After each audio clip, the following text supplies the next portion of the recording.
Hello again. Hopefully you can hear us now. Sorry about that. You might have noticed your TV was broken. Nothing to do with us. Welcome to Poker Night Live. Hello, Dr. Tom. Hello, Matt. Sorry about that, folks. Welcome to Poker Night Live. Business as usual from now on for the next about 4 hours. Interactive stuff. Get in touch with us here. There's a couple of ways you can do that. Why not text us here in the studio on 84222. Begin your message with the word poker, whatever you'd like to ask us or any points you'd like raised, and let us know who you are. You can also email us here, poker@pokernightlive.co.uk. So apologies again for the sound. We're back with you now, and we're going to jump down to that multi-table tournament and give you a bit of detail about that.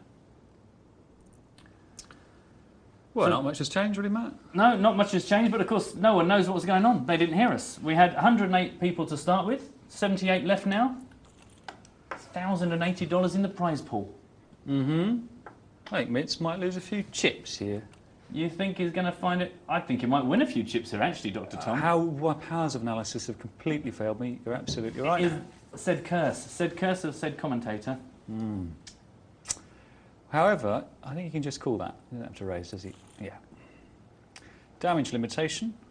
I wonder how much he would have called if Mitz had made a huge move. I guess he'd have to fold.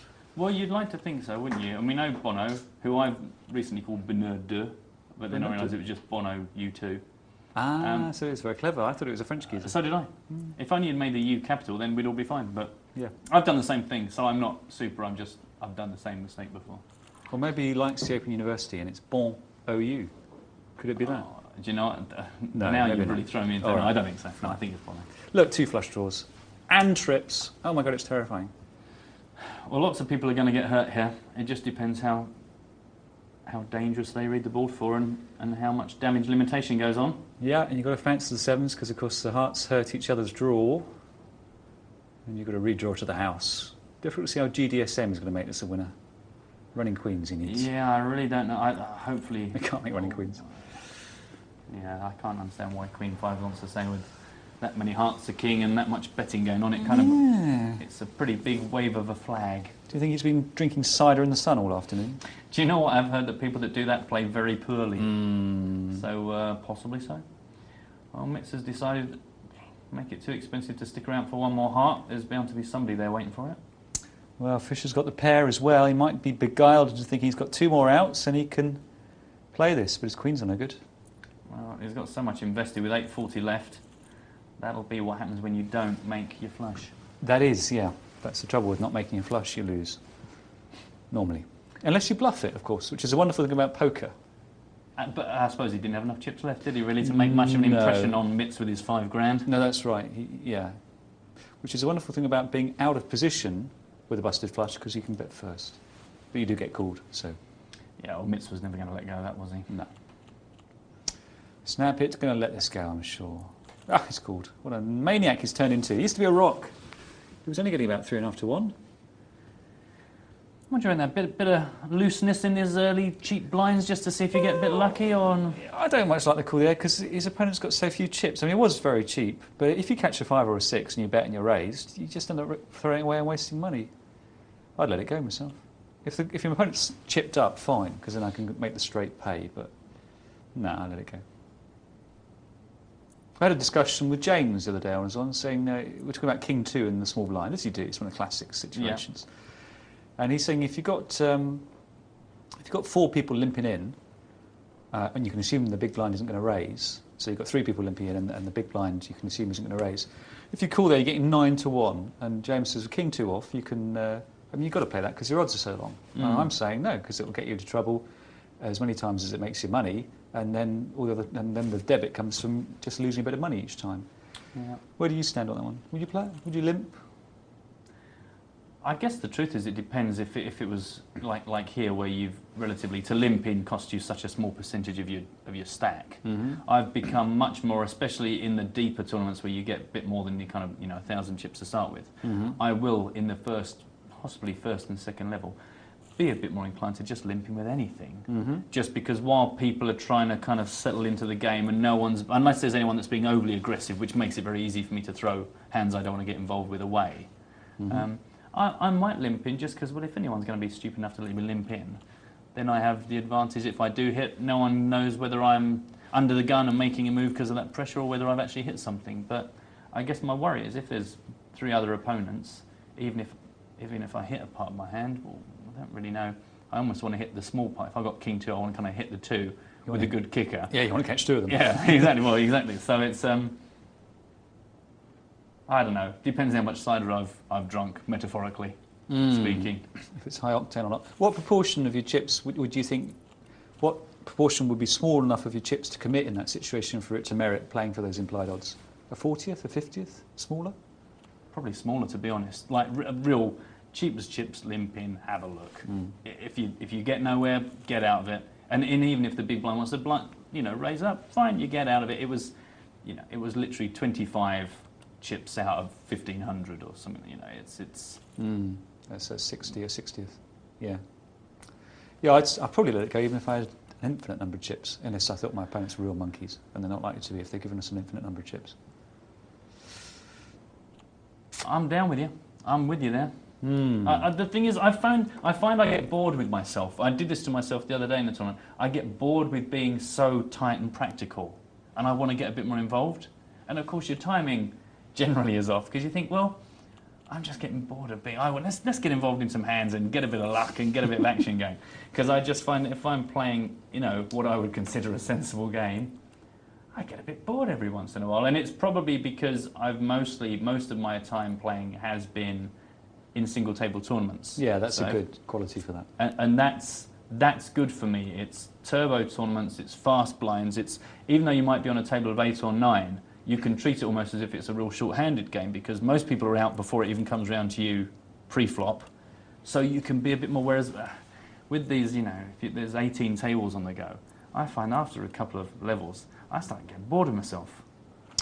Yeah, I mean, it's in a sit and go, one weird move can take the tournament down because it's so weird and then you capitalise on it. But in an MTT, you're going to get caught eventually if you... And this was, I don't know what night it was, Wednesday night, I sat in a game.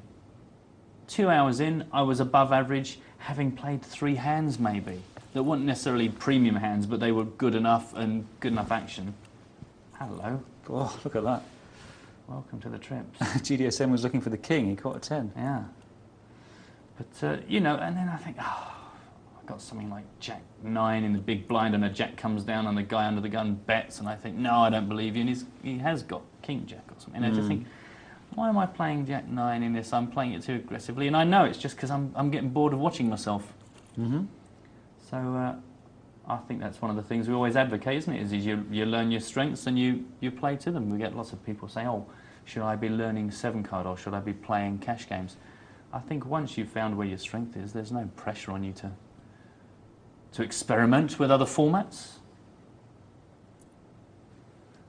As I understand, we're down to 69 players left here. Who are misses? It's moving quickly, actually.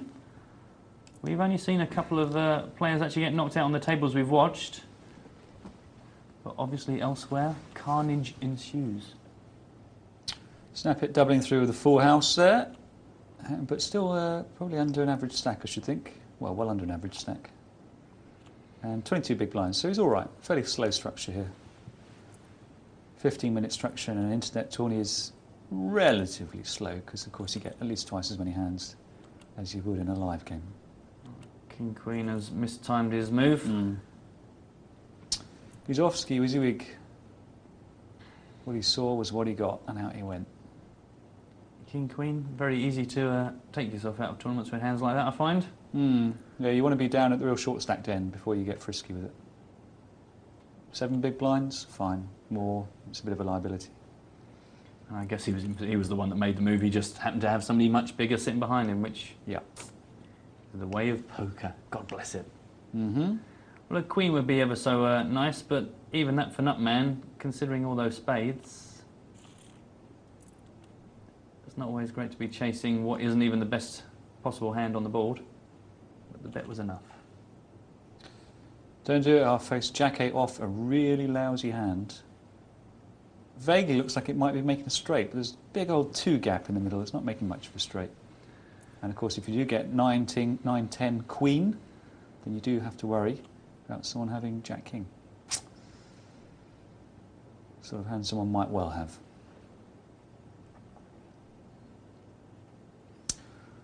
Well, I'm looking for folds all the way around to Bonu here, as I should carry on to calling him. I think it's much more, you know, much more sensual, isn't it? Bonheur, bonheur de.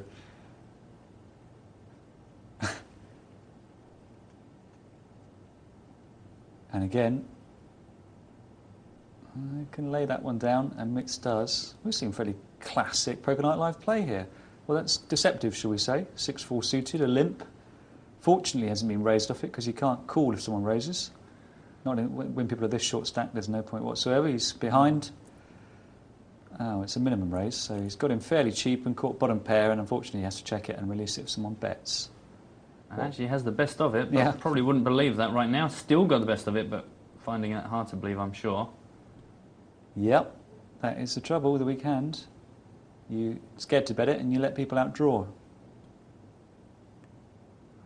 I'm kind of surprised he didn't bet there with the straight possibility and actually having a piece of it in light of such little action. Yeah. I kind of feel that if I check there, I know half face is probably going to bet just positional direction. Probably wouldn't have taken much more than just the minimum bet or double the minimum to just sort of ask the question. But Yeah, it could be, and he can represent it, slow playing the king on the first round of betting. But yeah, obviously, I don't know, it was passive play basically, wasn't it? yeah. He came with a bad hand, and then an opportunity presented itself, and he didn't take it. I think that's the thing, isn't it? If you do decide to get involved with a fairly kind of average to poor hand, you've got to kind of go with a bit of attitude. You can't just do it totally crossing fingers. You've got to be prepared to sort of maybe follow it up, fire a few more bullets at it. But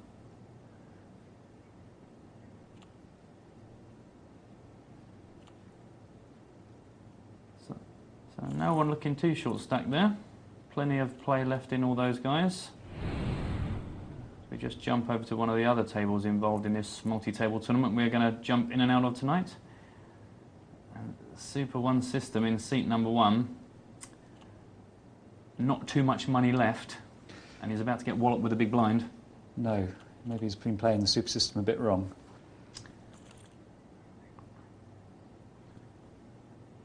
Maybe he's just bought it, not read it. He just touches it for luck when he logs on. It's a scary book. Not as in reading, but to look at. You think, right then, I'll just take a week off work and try and read this thing. Good play from Stead Eddie there. Takes it down. Super's going to have to let this one go if someone bets at him, and I think the ace quite tight would be well advised to put some pressure on the big blind here if Grey Skull doesn't do it first. Oh, that's very tight. Yeah, quite tight. Misleading name. Oh, probably. Earl? Queen 7. Well, he's short stacked himself. Is that going to be good enough for Super System?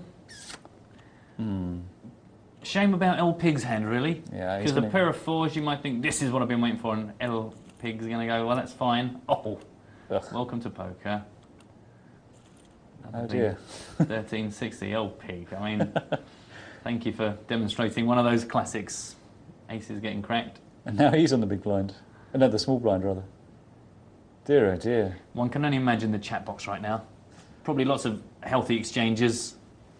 Well, I mean, if he's being a grown-up about it, he'd have to say that the guy was quite right to move with 4s. Yeah. But, of course, people aren't always grown up in the chat box. If ever. If ever, no. Steady Eddie is thinking about, it's another 270 to him. LP could be doing that with anything. Yeah. I'm surprised. I think with 3,500 chips, I might be tempted. Any 2 cards heads up for a couple of hundred extra, and the thought of taking somebody out of the game. I don't really mind it. It was probably not going to be either miles ahead or behind with pot odds there. I think he can fold or call. It's true. It's not too good for his image. It does encourage people to attack his big blind. So that's probably the clincher for me. I'd rather have an image that says, you know, I call in the big blind, so don't attack it. Yeah. It's not true, of course. I fold it down like a right pussy, but they don't know that. Shh. Well, Snakey not making the draw. Yeah, gut shot on the turn. Not a great draw, is it? So the 2s stand up. Amazing. Sometimes they do. Now is he going to make a move? Maybe he's a better rather than a caller. Ah, minimum though. Still, sometimes it'll work. Look at that. Worst hand takes it. Well, respect to Stead Eddie then. Well, that's the thing, I guess, also with the multi-table tournaments. You do have a bit longer on your table with your players to get a feel. In the early levels, once it gets beyond a couple of levels, you do tend to bounce around tables a lot. But for the first couple of levels, you do spend a bit of time with the same opponents to actually make a judgment on their style. Yeah. Sure, I mean, maybe going back to that 9-5 fold, maybe he thinks, well, basically this is so close to even money in terms of my profit in the long term. I'm a better player than that. Why should I put my money in with this situation? Maybe I'll just wait where I think I can push Snakey off a hand with nothing. He just needs a more cider, frankly. He does. And I think decisions like that would be a lot easier to make. Go to takeout. It's Although quite... It's a great advert for why drinking isn't a good thing to do while playing poker. It's just phenomenally bad for your poker. It is just awful. Just amazing. Yeah. Well, battle of ace-2. But will Earl fancy... No, and the same, I guess, same decision as Stead Eddie down the bottom. It's like, do I really need to risk so much to win some? Yeah, and Pig's not gone ballistic. He's hanging on in there and just hoping to get himself up to a point where he can play in a hand where he's not requiring a fold. King-Queen rules in this particular matchup. I don't think he likes it too much. Snakey going to have a prod at this. Earl's going to be tight and worry about the ace. Or prod back. That's an interesting call. He's hoping Snakey doesn't bet at him again on the turn. He won't know what to do, I don't think. Difficult, isn't it, Matt? Yeah. See, I think the problem I have with the call there is I would then feel compelled to make a bet under the gun in the next round to find out where I am rather than checking around. Because if Snakey does decide to bet, again, you're going, well, do I just call again or do I fold? And if I'm folding now, why did I call that bet after the flop? I know what you mean. I think it's one of those ones where I'm happy to call and then delay the decision about whether he's betting or he's on with a hand or he's bluffing when it comes. Because, I mean, I don't mind calling for the occasions when I do induce a bluff and correctly make a call. Of course, sometimes I'm going to wrongly fold to a bluff and I'm going to wrongly call a genuine bet. But there is a chance what he'll do there is just shut up until the river, which is what he did do. Yes. But, yeah, it's a kind of... I don't know if it's a great play calling or not. But then what else do you do? Fold or raise into a possible ace? It's difficult, isn't it? I don't know, Tom. I don't know either. I don't know what to do. I thought I knew how to play poker, but now I'm really scared. Those are the options. You make your own decision. It's like run around. Do I get to change my mind halfway through? If I don't like, like in run around, if you went to the circle you didn't like, you could run to the other one. You can. But you can't do that here, can you? Once you've clicked the button, that's it. No, but you can wear a bright yellow T-shirt if you like. Okay, well that's worth thinking about. Look at Pig, he's on a roll. King Jack off, in he goes, he's going to pick this one up. Can't get a call. Back in the game with, 8 big blinds. What a player. Yeah. Oof. Picks up a pair of tens. He's going to go all in here and get called by his king, I think. This is an all-in move, I think. I don't think you want to fanny around, pardon French, with a pair of tens. Interesting. He's obviously not going to fold, or I think he'd be unwise to, because he might fold to ace-king. Looks like he wants to play it to a showdown. Aye. See, why does that never happen to me? Why do I never hit the ace? When I love my ace-king, yeah, bring it on. Bad karma. You think so? Yeah, you must have been a terrible person in your previous life. And there was old Pig we were celebrating. We were celebrating his comeback. Yeah, he's gone. Only to see him go. Oh, well, go and play some blackjack. There you are. That's our multi-table tournament. We're going to visit that on and off during the evening. We'll see how those guys go. They're down from 108 to about 60 players. Before we do anything else, though, we're just going to remind you how you can get in touch with us here in the studio with any questions you have for Dr. Tom or any points you'd like to hear us waffle on about. Text the word poker followed by your question to 84222. That's 84222. You can also email us poker@pokernightlive.co.uk. We are now going to jump down and take a look at a cash game. 25.50. Indeed, sir. There it is. A full table, some familiar names, some people who I might suspect are multi-tabling, Tom. Well, they'll snap it for sure. Wouldn't amaze me if some of the others were. So $50 is the maximum sit down here, but no, it doesn't mean that much. Some of these people could have reloaded. And no one massively stacked up. No, Snappet's improved slightly. Goose has improved slightly. 8 ball. Everybody else pretty much tickling around.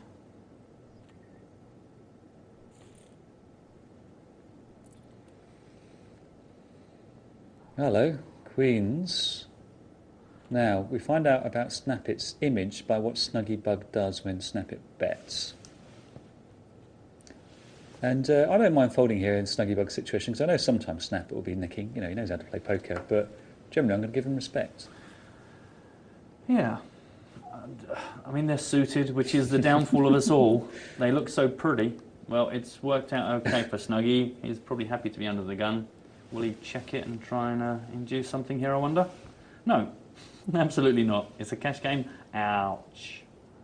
Ouch, ouch, ouch. Now a 10 would really be ouch. Well, the diamonds. All the time. Still alive. Still happy to bet at it. Snap it. Well, Snappy says, would you like to fight? He must know he's behind. But maybe he's a gambler. Snappet has never made a bet. He's obviously defending against a draw. If Snuggybug has played Snappet for more than a day, he'll know Snappet's defending against the draw, not betting a big semi-bluff. No, I don't even know why he's taking this long. He's just teasing us. Oh, that's a painful call for me. He's gambling. He's gambling. Yeah, he doesn't want to let go of his draw. It must be. He must know that he's not going to see a bet like that unless he's not bumped into Snappet before. We know Snappet, familiar face on the Poker Night Live tables.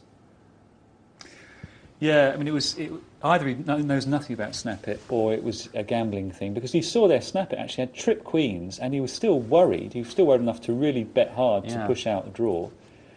And yet, Snuggybug called with fewer outs than he might think, because of course some of them gave a house to Snappet. And there we were saying, oh, Snappet, nobody on the tables really kind of improved on their buy-in, but Snappet in the space of one hand. And that can often be, especially no limit, God bless it. You can sit around going slightly up and slightly down from your starting stack, and then one key hand, kablooey, might I venture. Yeah. Snuggy with 7 outs on the turn, so Snappet, although he was probably a bit scared, was in pretty good shape there. He was certainly much better than 4-1 to win that. Feeling a bit like West Ham right now, I would imagine. I heard they lost a football game today. Sadly so.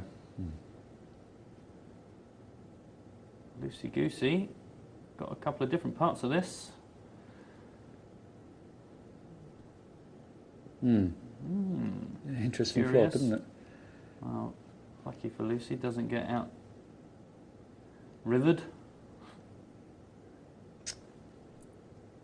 2.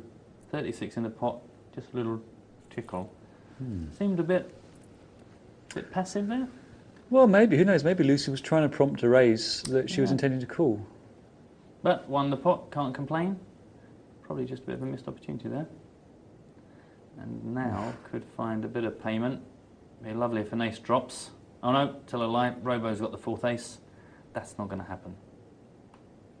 What do you mean lovely? It'd be carnage. What sort of sick, voyeur, malicious drat a firecracker in the pit, you know. Well, Lucy's got to love this. 3 opponents that want to join in. John Boy, sorry mate, but thanks for making our cash game exciting, but I think you're about to join Snuggybug in the reload arena. Unless a 10 comes down or a couple of queens. That's one of them. 6 outs, no. It's got to be scary for Lucy though. Yeah. Wow, and some extra money from those very loose calls in early position. I mean, Lucy's put in a minimum raise under the gun, and then there's been a proper raise. You call that proper raise. The trouble is that it might be re-raised by the guy who put in the minimum. That is exactly what happened. And I think Goose was certainly a bit unwise. There was Jack 10 off, which is a terrible hand, really. All right. And there we are. God, well, see, if you're now looking at the lobby for this game, thinking, do I want to get involved in this game? What's the average pot? Out of the last 3 hands, you'll be thinking, my God. Yeah, sit and wait for aces. There were three hands, 2 of which were over $50. And that's the thing, it's only a 25 cents, 50 cents game, but that doesn't mean that there's not going to be some pots thrown around out there, because when a few people do hit a good hand, it's the bane of the all-in. Everyone just goes all in. And if you're on the right end of it, then bingo, but It's a bit of a curse. I always like watching the internet qualifiers playing in the live tournaments where there's 90-minute blinds and they just go all in on their third hand because they've got ace-queen, and it's like, well, you've got 5,000 in chips, not 1,000 with 5-minute blinds. You've got to slow down a bit here on the cash game. Holy moly. Oh, Snuggie, 3 times the big blind. Now, to snap it, just flat call or reveal the strength of his hand here. I might be tempted to flat call here myself, Matt, but I don't want to raise either. And he's announced his strength now. And surely after that last look, and these two guys again who've just had a big fight, unless Snuggie thinks this is personal and Snap-It's just bullying me. You know what, I don't mind the call there, because I think he knows Snap-It must have a big pair, so he knows that if he catches 5, he's going to make a lot of money. So he's calling for the implied odds. Snap-It would call with ace-king, I think, on the button. We wouldn't raise with it. Not to an under-the-gun raiser. And our boy Ken, Snap-It bets out again. Snuggie, got to learn a lesson there. But as you say, it's not the worst call in the world, because if he does hit, he's going to get paid off by a guy with a big wad of chips. Yeah, maybe less than some, because Snap-It can lay a hand down. But he's going to take Snap-It certainly for a bet if he catches a 5, which of course is an undercard to the kings. So there's that much higher chance that there'll be no ace or any other big card that could be higher than whatever big pair Snap-It has. Oh, some monsters here. Jack 7 versus pocket 3s. Making my eyes water. There's the 7 for Snuggie.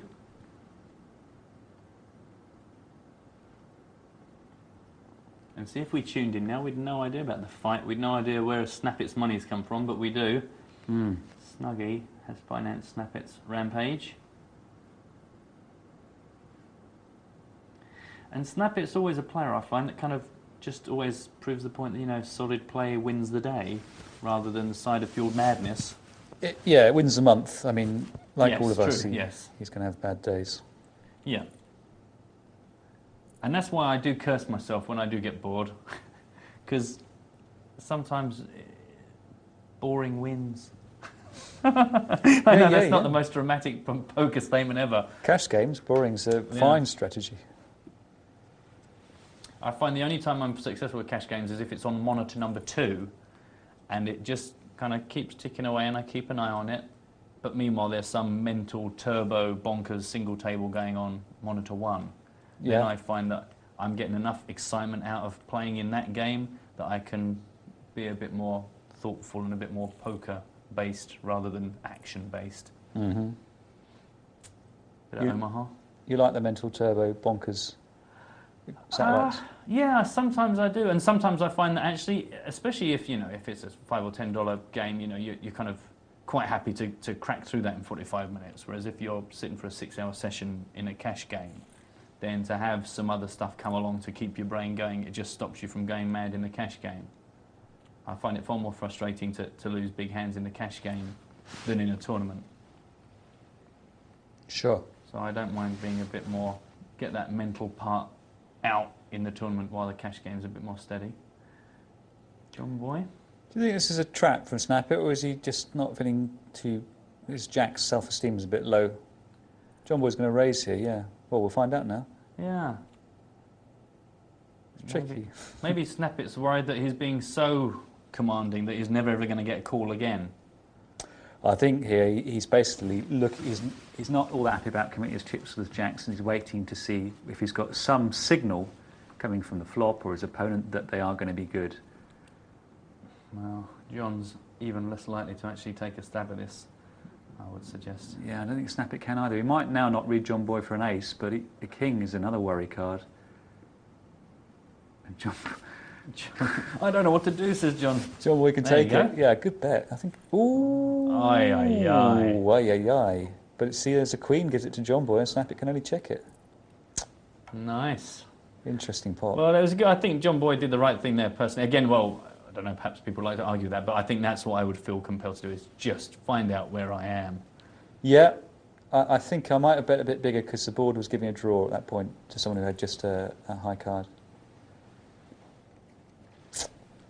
Yeah, I like the bet. I thought Snap-It might let it go, but it was a bit cheap, maybe. And that's it with the cash games, isn't it? Much more about playing the odds. Yeah. There's an 8 for Robo.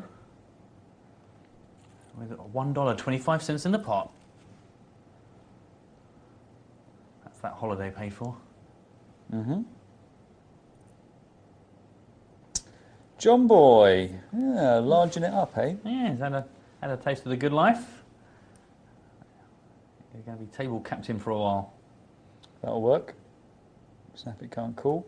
I'll eat my hat if Snap it calls. This is just dwelling up to say, oh, well, I might call you, but he's not getting.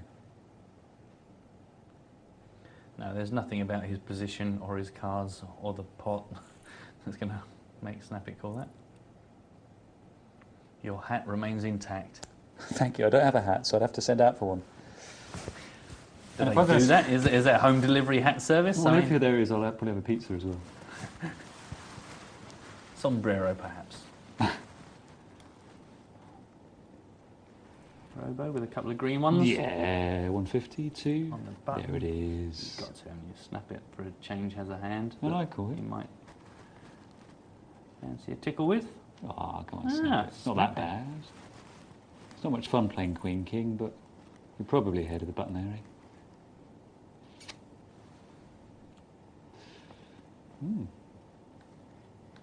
Tens. He's had a bit of a rush of pairs. Mr. Ken Hawking's on the button. Is Robo Squirrel? No, he's just bet, so he lets it go and snap it. I think he should bet here. He shouldn't be too worried to take this down. I think that's a perfectly wise bet. Yeah. You don't want to be raised because you're worried you're going to put it down to something like Ace Jack. But oh, that's horrible. Look at that. Snap it's looking for an ace. Lucy Goosey's got one, but she connects with 2 9s. And Snap it's trapping here, I think. Oh, he can't fold. That might just be Ace King. He's going to check call down to the river, I think. Another bet, of course. A big one. Oh, it's too small. Too small there because, well, maybe Lucy Goosey thought Snap It might be calling just for the bare ace on the river. But I think if Snap It calls on the turn there, it looks like he's got a pair and he'll pay to call on the river. I think Lucy could have extracted a bit more there. Yeah. We've seen a couple of hands where we've thought Lucy Goosey's going to win it, but whether actually maximises how much could be extracted. That's right. It's another important part of the game, isn't it? You know, once you know you've won, that's great, but actually getting value out of the hand. Absolutely, yeah, absolutely. Especially on the river.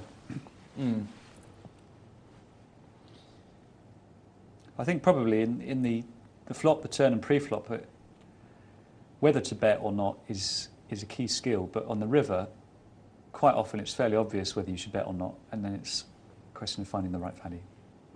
That's to say, on the river, if you've got no hand, you must bet as a bluff or can bet as a bluff, and if you've got a huge hand, you bet for value. And in both those cases, you're looking to get exactly the right amount. Well, Snap It's decided King Queen is playable this time round. Yeah, a bit of position. Slow play in the King, which is now turned into a draw as well. Well, Robo's hit the nuts flush. Snap It probably now regretting the slow play of the King from the flop. Oh, Robo, don't check to Snap It. He's not going to bet on the river. Ah. Yeah. Trying to induce a bluff, it was never going to happen.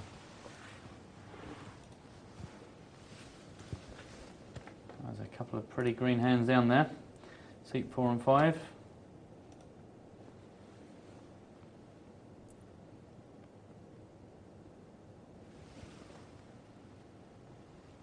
Ace King suited. Suited.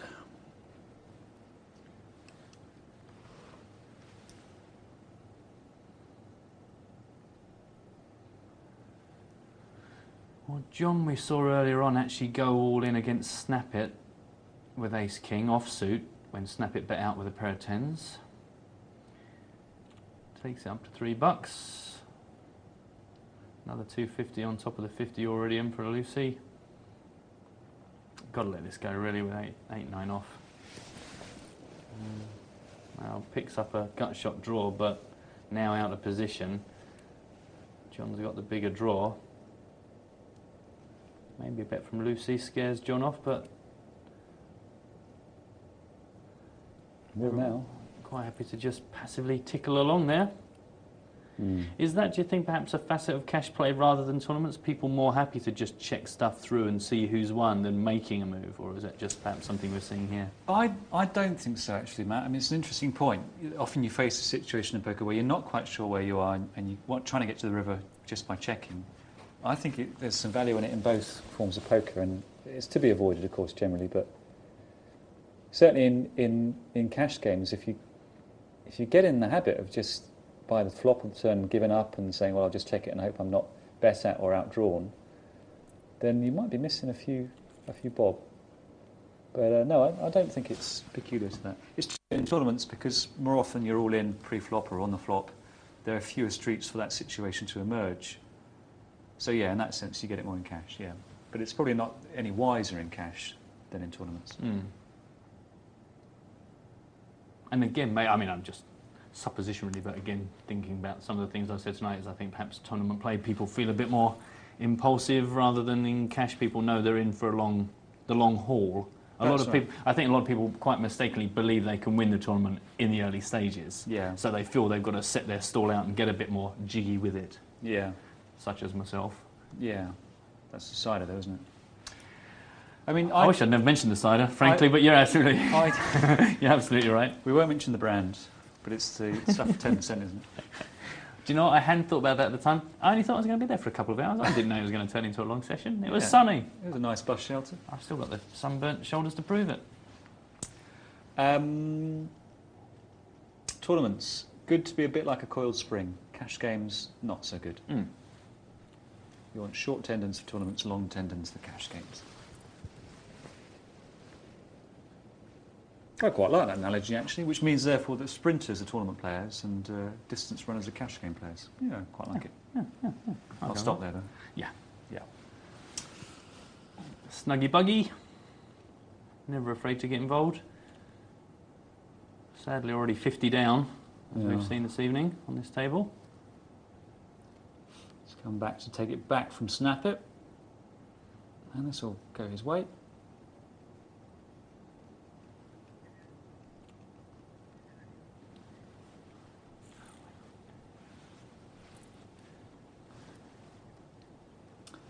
AQ, Ace Queen. Ack. There's a cafe on Edgware Road called Ack, AQ. Really? Opposite the Vic. Whenever I come out, I think, didn't play Ace Queen very well tonight, did I? Just a Taunting me. yeah, exactly. Just a slap you on the face. There's not a pub called Pair of Sevens, is there? Should be. Jack King, John Boy, gives it up.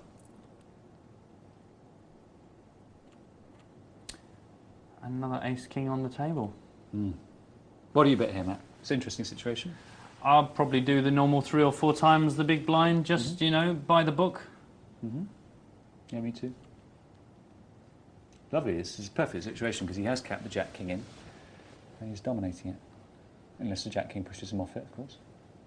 I tend to find that with pre-flop play, everyone seems to be fairly kind of by the book as it has become, you know, as far as... I mean, there we actually saw Lucy just make it double, but generally anybody that wants to get involved makes it 3 or 4 times the blind, and anyone that wants to play comes along, or, you know, it's you see more variety in people's ability to play after the flop, but pre-flop is all very sort of textbooky, like what they've seen on the telly. Yeah.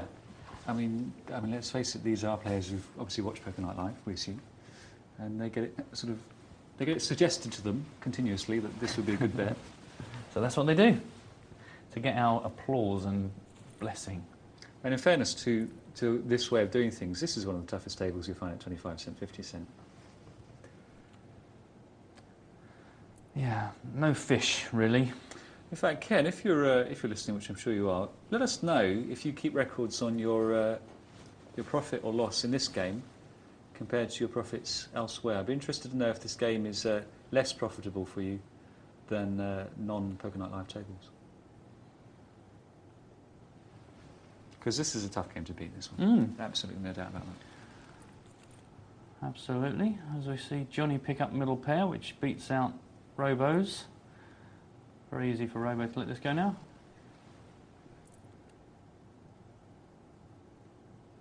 Okay, so that's our cash game. We're going to catch up with that a bit later on. We've also got the multi-table tournament. We're coming up to a break. Before we do that, we're going to go to an email.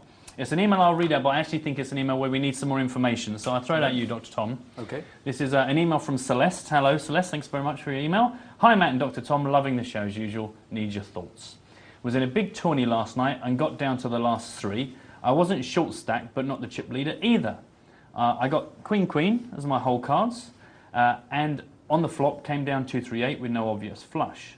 As we were late in the tourney, blinds are £4, £8, and I wasn't in the blinds, I made an aggressive £16 bet, asking the question. The chip leader, now this doesn't make sense to me, the chip leader called and I went all in. So if you've bet and he's called, how do you get to go in? Because surely that's the end of the betting round. But anyway, you've gone all in, he has called you and he's had a pair of 7s. The river was a 7 and I was out. Could I have done anything differently? Bit of information. I don't really know what happened before the flop, so I can't help you out there. It's not entirely clear, but what I can say is a number of things. First of all, if there are 3 of you left, then Queens is a huge hand, absolutely colossal hand, and you're looking to get all your chips in the middle there. If you bet 16 and the blinds are 4-8, that's certainly not an aggressive move. That's I don't know if it was 8 with 16, that's perfectly standard, but if it was simply a bet of 16, i.e. 8 with 8, that's in fact a tiny move. So that's not aggressive. But there's nothing you could have done wrong there. When you get all your chips in the middle and the cards come over and you're ahead, you played it right. It's literally that simple. You played it right. So you were unlucky with a 7, nothing you could do about that. So you did everything right, I think, Celeste. A celestial sort of play, well done. Yes, yes. We would have liked to know what you did before the flop. How scary did you make it with the Queens? But thanks very much for emails. Keep them coming in. We're going to a break now, but after that we will have the Beat the Presenter going on. So we will see you in just a few minutes.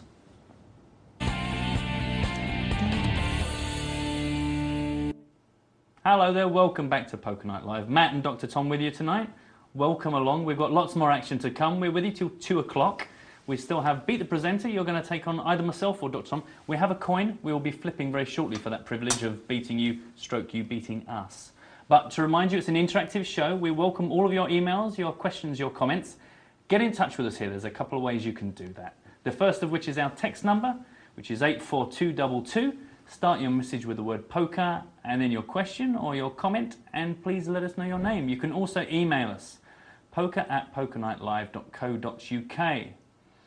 Okay, now we do have one email that I'm going to allow Dr. Tom to rip apart, which comes from Vic. Thanks very much, Vic. Doesn't sound as bad. So, okay, this comes from Vic. Hi guys, I've just seen a website that claims to be able to change your whole cards depending what other people are holding. It's nearly £200 to buy. Is this possible? Apparently there's a trial version. He's tried it and found that he can change his whole cards, but the game folds it straight away. Do you think the full version would work? Thanks, that's Vic. Tom, do you think that's likely? I don't think it's very likely, Vic, but someone's making a lot of money from that. Let's face it, if you had that program, you wouldn't sell it for 200 quid. You'd make £20,000 a day playing poker, so you can rest assured that it is a scam. So there you are. I thought Tom would enjoy that more. I thought he'd rip into that a bit more. But there you go. So now, unlikely, as Tom rightly says, if anybody had any sort of way of bending the rules as if they'd tell anybody, they'd sit quietly in their pants and socks, making a fortune. Now it's time to toss the coin. Would you like to do the honours for us, Tom? Okay, because we'd both like very much to beat you online. Cool. Heads. Tails. Tails. Yeah. So you're going to have to listen to me for an hour while Tom has fun playing poker online. It might not be an hour, we'll see. All right, yeah, 10, 15 minutes, however long it takes his kings to get cracked. Other than that, while Tom sorts out technology and logs in, we're going to go back into our multi-table tournament that's running tonight and see how the boys are getting on there. We're down to the last 29 players. We started with 108. Can I just take this opportunity to say good evening to our friends from Poker Player magazine that are apparently watching us tonight? So here we are, 29 players. These guys have all spent $10 and $1 for the privilege of attempting to win the first prize, which tonight is 324 buckaroons. The biggest stack currently playing in the tournament is 15,000, so you can see that apart from Nutman, round in seat number 5, everyone here is kind of dwindling. 4 tables left. The blind's at 150, 300. So So no one's particularly comfortable here right now. It's not going to take too long for these blinds to eat through, but we are in the multi-table, so the blinds don't move as quickly as they do in some of our sit and goes that we watch. As we see Falk pick up ace queen, and there's Bono, or Bono, picks up an 8, but sadly an ace. Oh, well, there you go. About to say sadly, before I could get the sentence out, another 8 came down. And it's 3 of a kind for Bono. Takes himself up to just under 4,000. God bless poker.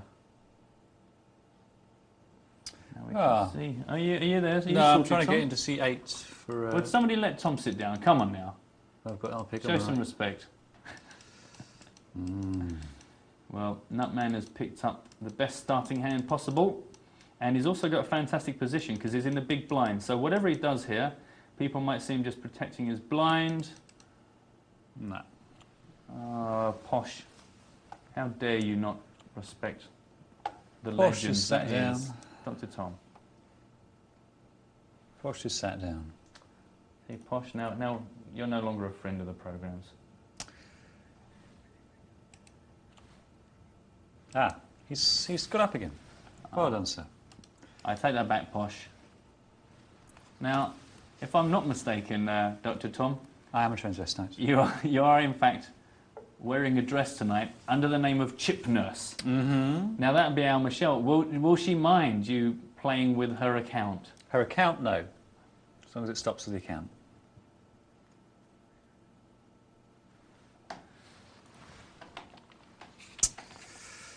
No, how do you play this game? This is Texas Hold'em. Mm-hmm. Do I bid? You bid, and basically whoever's got the most chips, go all in now, whoever's got the most chips wins. So right now you could win this, and I think you win a hat or a holiday for 2. Okay.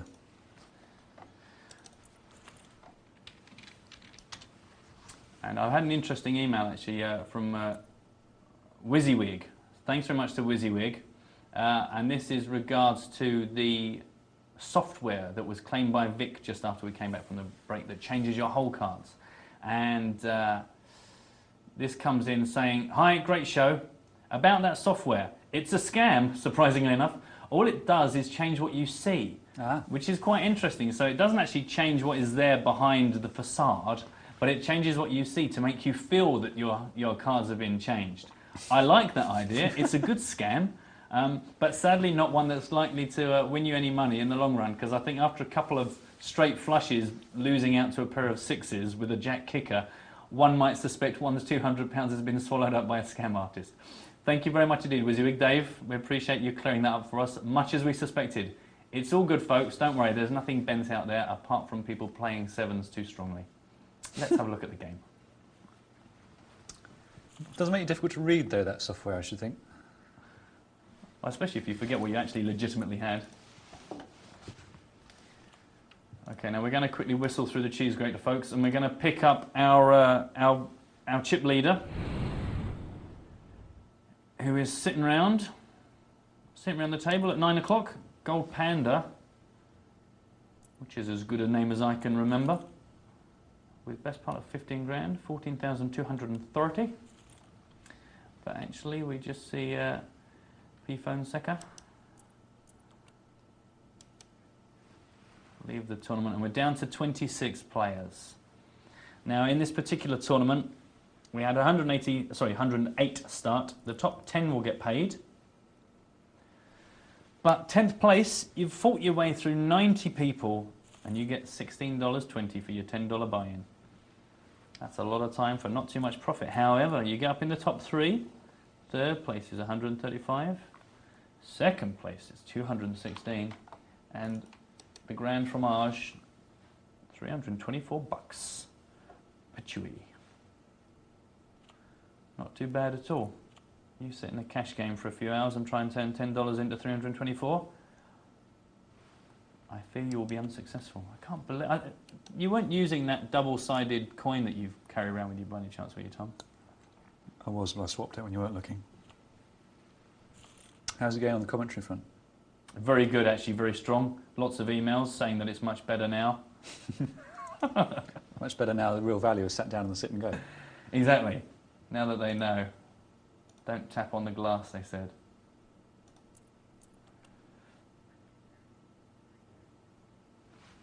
"22 players left here. The blind's now at 200, 400. Nutman can afford it because he's got 13. Ace King with a raise ahead of him. And Bono's making a move to find that that's a pretty big re-raise that's going to eat up a lot of Bono's chips if he fancies it, and quite rightly he doesn't. And I'm sure he'll be pleased when he comes to see this a bit later on that he was right to throw away his ace-jack. He was completely ruined. Nutman's bet didn't sound like a lie. Another ace-7, this time Snowblind decides to get involved. Snowblind we've seen before do well on the tables. And there's Snap It up in seat 1. A lot of these guys multi-tabling between our single table tourneys, our cash games and our multi-tables. Every night we have them here. Gold Panda as these tables. And you'll find that this is something I made reference to in a conversation with Dr. Tom earlier on, is in this stage of the tournament with so many people jumping out and the tables breaking down. There's a lot of movement between tables. We've only been tuned in here for a few minutes and we've seen already 3 different configurations as people bounce around. Gold Panda's back in seat 2 with his 13 grand. He's lost a grand since we last tuned in. And now Nutman is top of the table with 14.5. Snap It gets himself a suited Ace King. Looking around the table, unlikely to get much action. Be interesting to see how he fancies playing this with only one opponent. Decides all or nothing. Wins the blinds. And Gold Panda's just got such a big stack here. He's got plenty of play left in him. Bono gets Pocket Cowboys. 3 times the big blind, as prescribed by the doctor. Takes down the pot. It's rather conveniently placed for his next big blind.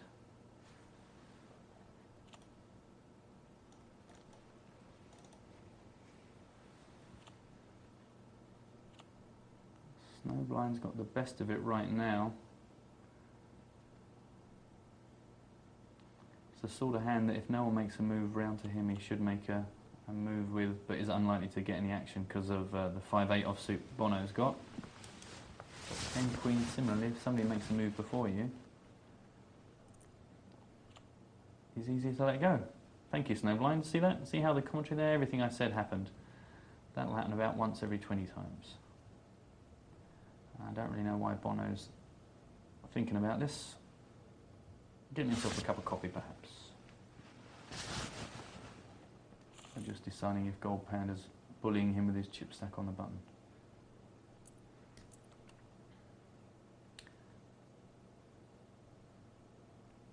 So we're probably coming up to the bubble now. Say top 10 places get paid. Come 10th and you'll make about $5 profit. But you want to be in the top 4 to make over $100 in prize money. Well, some more exciting hands here. We've got 2 Ace Queens, the inverse of each other. Ace Queen with Spade Heart and Heart Spade. And an Ace King. If an ace comes down here, Bono is going to make himself some money.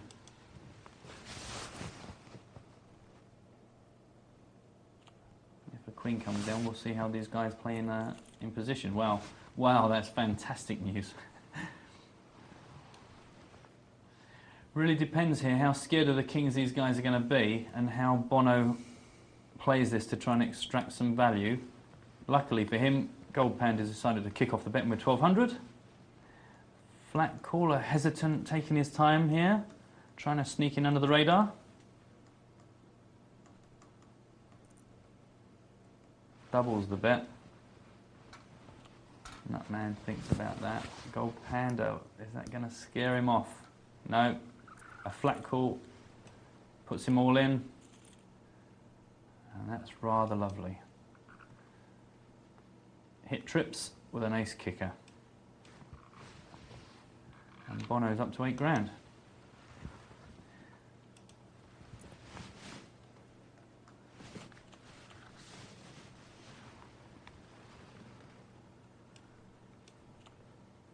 Pocket rockets. Just flat calls the big blind. Can't imagine he's going to get too much action here. Luckily for him, Broughton does indeed hit the middle and bottom pair. He's picked up 2 pairs, which is going to crack aces. That's the only problem, what aces did there. You know, he tried to slow play it. It actually got even worse, ended up being a full house, but he had the aces. He tried to slow play it by just limping in for the minimum big blind, which of course allows other players in. And he ends up getting outdrawn. 22 players we're down to now, so still 12 more must leave before the money comes into play.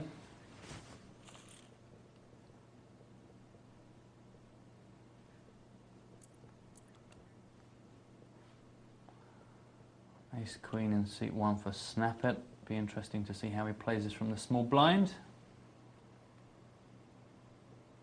And again, we always say this about it not being about good hands but good situations. We've seen a few of these Ace Queen, Ace Kings, but up against opponents who've not got much. And Snap It, they're doing the opposite of what we saw Falkett Barn do before. No slow playing. Why on earth would you allow anybody to outdraw you just for the hell of trying to make more money? Bird in hand and all that jazz. Nutman might try and limp in here if people are prepared to let him. 6-10 offsuit for Bono. That's an instant fold for me, as it is for him. Well, surprised Nutman didn't try and get involved there, but he's got the chip lead on this table. He's only just underneath the overall chip leader right now in the tournament. He's got a couple of grand more than him on one of the other tables. I guess right now Nutman's got no incentive to get involved unless he thinks he's going to win the hand. Why risk his position on some junk? And obviously considers the pocket fours in such an early position junk. So we're going to quickly leapfrog over and check out our current chip leader in the tournament. Getting pushed around here, Matt. Are you getting bullied? Well, I think they've got it. I think they show it when they've got it and they don't when they're bluffing me. Don't be nasty to Dr. Tom. Well, here we see Riley Rebel with 14,600. We've also got Stead Eddie that we watched a bit earlier on in that position.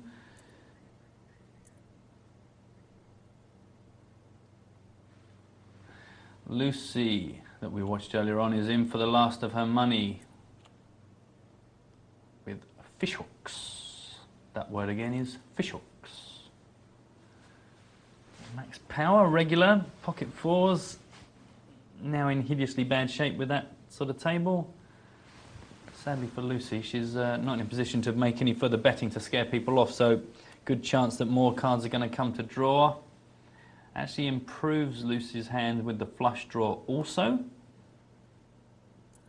but gives 7, 8, 9, 10, the up and down straight draw for Stead Eddie.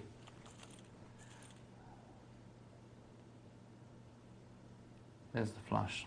So Stead Eddie picks up the side pot. Lucy stays in the game and is up to 1,500. Stead Eddie now at 10 grand. Blind still at 200, 400. Can't imagine they're going to be there for much longer. 12-minute blinds in this multi-table tournament. Tom, you're very quiet. You're scaring me. Are they being rude to you in the chat box? No, I turn the chat off. I always do. Oh, really? I read at the end. Do you know what? I wish I'd thought of that. Because the last time I played, I spent about 95% of my time chatting and a couple of percent sort of vaguely playing badly. Suited A6 for our current table chip leader.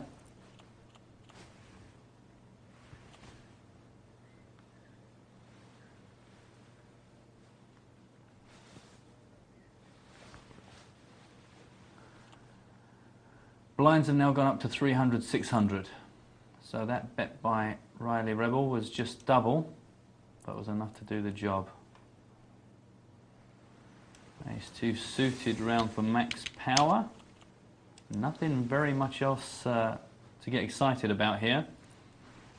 Just doubles the bet, which is still a big question to ask of Lucy, who gives up a third of her stack just in the small blind. 600 left now, so Lucy cannot survive another circuit at the table. Ace-10 is probably going to be the hand that she goes all in with. And Zorro with one of my favourites, pocket eights. It's only going to be 600, so it's only going to be another 300 to Zorro to get involved. And I can't see Riley raising it up, because that's the only real concern. I'm really surprised by that fold by Zorro. I guess the truth of it is that it's 1200 comes round from Stead Eddie, and there's still Riley behind. And Ace-10 goes on to make a full house. 10's full of 7s. And Lucy is back from the brink to 2,100. So I was wrong there. Zorro actually had more to call because Stead Eddie had made it 1,200, which of course Zorro had to call. But 8s. I like a pocket 8. Nothing wrong with that. A couple of siders into the evening.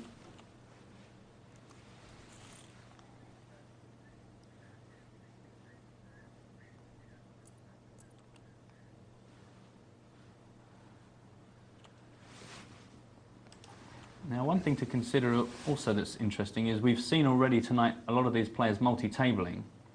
So some of these guys, even though they might have only just landed on the same table in our multi-table tournament, they've been sitting playing against each other on the cash table all night. So it really depends on whether these guys play a different game in tournaments as they do cash. But of course these players will have an advantage because they might have seen some of the moves that these opponents make earlier on. All of a sudden you find yourself on the table. It's another great reason why we always advocate making notes on your opponents, especially as it's so easy to do online. Most of the clients, you know, support just a quick double click on somebody's name and you can make a note.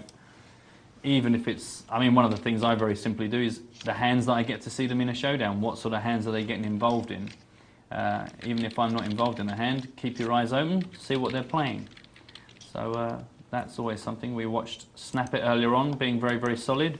When he had a hand, he bet. When he didn't, he folded. So anybody that gets to showdown with Snap It would probably have a big list of ace-king, pocket 10s, pocket aces, hands that say, do you know what, if this guy makes a move against me, I bring up my notes on him and go, this ain't a bluffer. But of course that's making the assumption that their cash game and tournament game are similar. Ace-jack for Max in the big blind, not a bad place to be. He's going to get to see what his opponents do before he comes around to make a decision. Zorro throws away ace-10. And this is going to be, I think, just unlucky timing. King-5 up against ace-jack. It's a big bet though, it's a big chunk of Max's chips. Well, I think it's the right call, unless a spade comes down. There's the king and there's a 5, but the ace-jack flops 2 pair and stands up. A lot of players will do that once they get a bit short stacked, but 4 grand takes us down to 17 players. They're dropping like flies. You're looking very depressed there, Tommy. You're not having fun. No, I've only got half the chips left. Well, that's not on. Well, What would Michelle say? well, hopefully she's not watching. Michelle, if you are watching and you'd like to say something to Dr. Tom who's spending your money, you know how to get in touch. Yeah, text the show, 4 for £1. Yeah, I've not heard her say 4 for £1. That was one of her catchphrases, as it were. Which I'm sure translates to many other things, but get your text messages here, 4 for £1. Ace-10 checks into Stead Eddie, who checks it out. 6,000 in that pot. We're down to 5 on this table. The table is no doubt about to do one of their rebalancing acts in a minute. There you go, see? Just in time to see Cheffy all in with 3 jack get taken out by 3 of a kind 8s from Snowblind.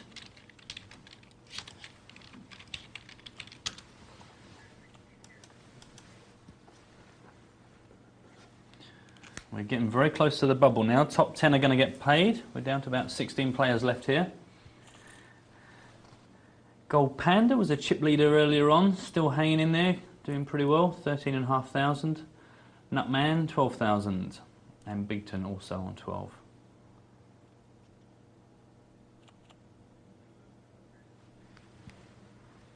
Let's quickly jump over and take a look at our chip leader.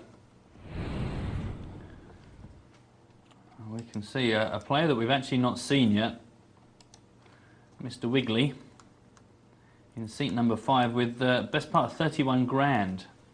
So the chips are all going his way right now, and we see here Lucy, that we saw make a remarkable comeback earlier on, is down to desperation chips again, and Rosie's on the button right now, about to be in the cut-off with just under 4,000. The blinds 300, 600.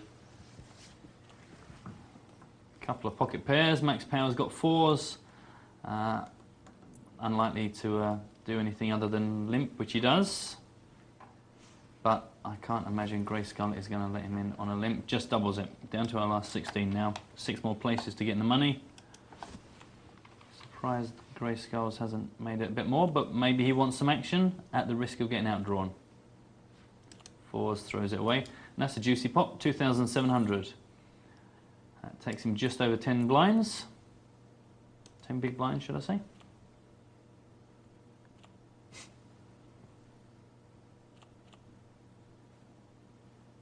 Ace 2 for our chip leader.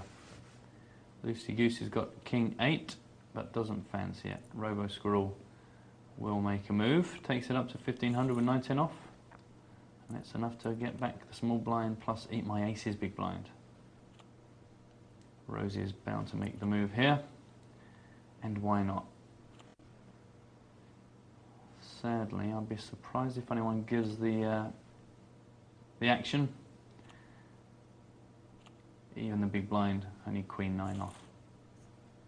But with the blinds at 3-6, even if it was a steal, which it wasn't, it's still profitable, it's still worth doing. Grayskulls gets another pair. It was kings a while ago, and now it's 6s. Just doubles. The big blind doesn't make it super expensive to get involved, but it's enough to weasel out anybody that might have tried to limp him with 2-9 or 10-4, I'm sure. But then again, Lucy's only got that much left, so you've always got to look around the table at how many chips people have in front, because whereas you think that's an amount that's going to get rid of people, if in fact that's all they've got, they might just think now's the time to make a stand.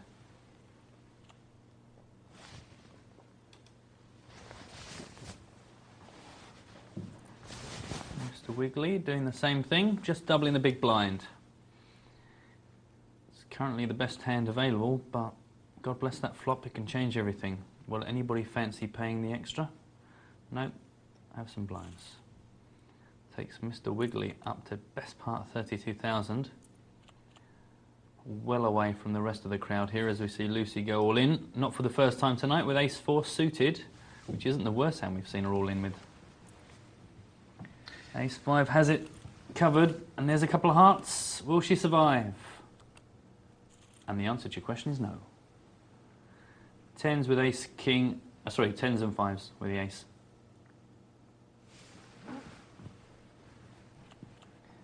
So we step one closer to the money with 15 players left in the game. Suited ace 6 on the button. Mr. Wiggly hits the bottom pair with the 2 with the king kicker. Rainbow, so not much use for Rosie, who was probably hoping for a few more spades. And that bet's good enough to see Rosie off.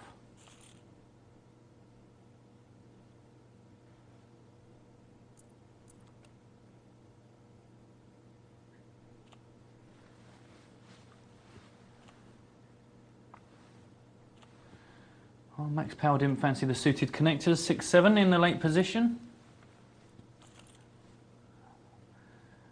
And with only 5 spaces to the money now, you probably see people that have chips begin to tighten up, because they know that the opponents are going to start knocking each other out, because they need to acquire some chips.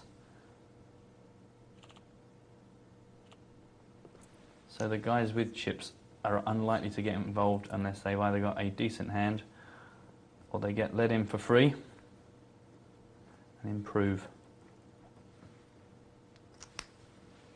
course, the only problem with that is you miss out on hands where you could be acquiring chips.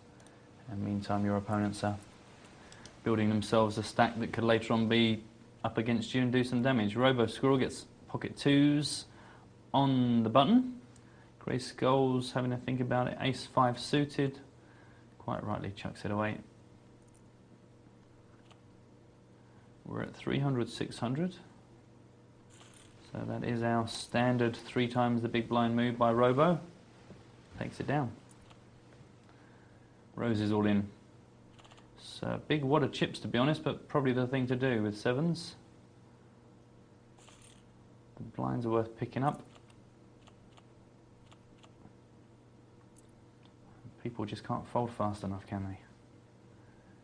So limp, but roses with 3-8. Might just let them get away with it. He's rewarded with the middle pair. Makes a bet. Makes throws. Not seeing a huge amount of these hands get out to the river. People that are getting involved, if they're not hitting any part of the flop and then having a bet made to them, not prepared to throw it away. This could be quite interesting though, with a pair of 7s for our chip leader. Ace Queen for Grey Skulls. We could see roses move in, all in with the kings, which is going to make Grey Skulls go, do you know what, I really like my Ace Queen, but now I'm not so sure. Throws it away. Mr. Wiggly with a decision to make. Won't be happy to see the kings. Will be happy to see that 7. Wow, unlucky for roses there. Got the kings cracked on the turn by a 7. That gives Mr. Wiggly a 4 house. And we are getting ever closer to the money. I'm not. No, I know you're just teasing the crowd there. You're just slow playing it. Any minute now you're going to pull off some monster move. Monster outdraw as well, I mean, before.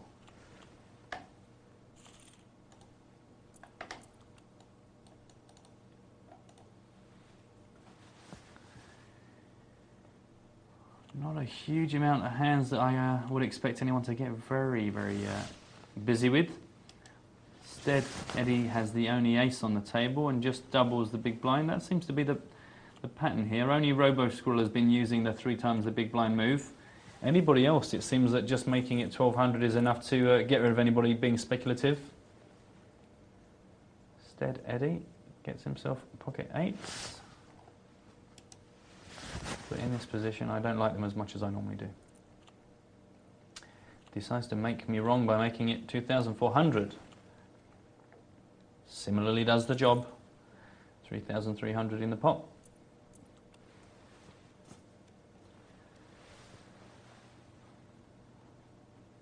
Now, no one's really in a chip position to go mental other than Grey Skulls. And blew off. Ho-ho. 400, 800 now, the blinds just stepped up. Pressure starting to mount as we get ever closer to this bubble, and that's the only problem with people tightening up. If they're just trying to get in the money, the only problem with that is that once you get in the money, you're still not guaranteed a huge return on your investment. So you're better to still play it aggressively and try and get into the money, but get into the money with enough chips to actually then fight for a decent prize. Just getting into the money is really not going to make a lot of difference. Blue's got pocket kings. Going to make a move with this for sure.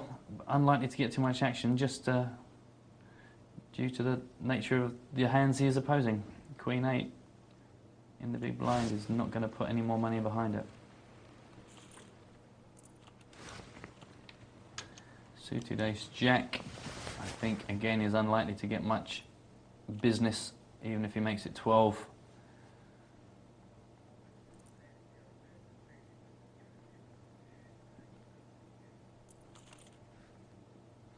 Grey Skull picks up the nut flush draw, but Mr. Wiggly has 3, 4, 5, 6, 7. He's flopped the straight.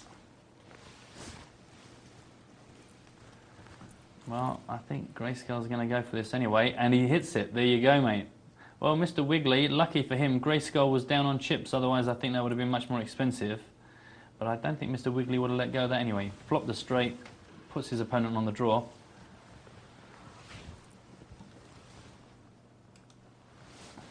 God bless that river. Just you remember that, Grey Skulls. The next time you're telling bad beat stories, if indeed you do, remember when it came and saved you on the river too. The Lord giveth and the Lord taketh away again.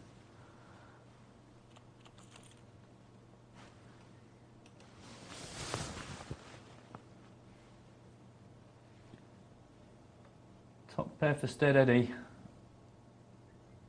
Max has a gut shot draw looking for one of the 4s in the deck, but not for 2,400, he says.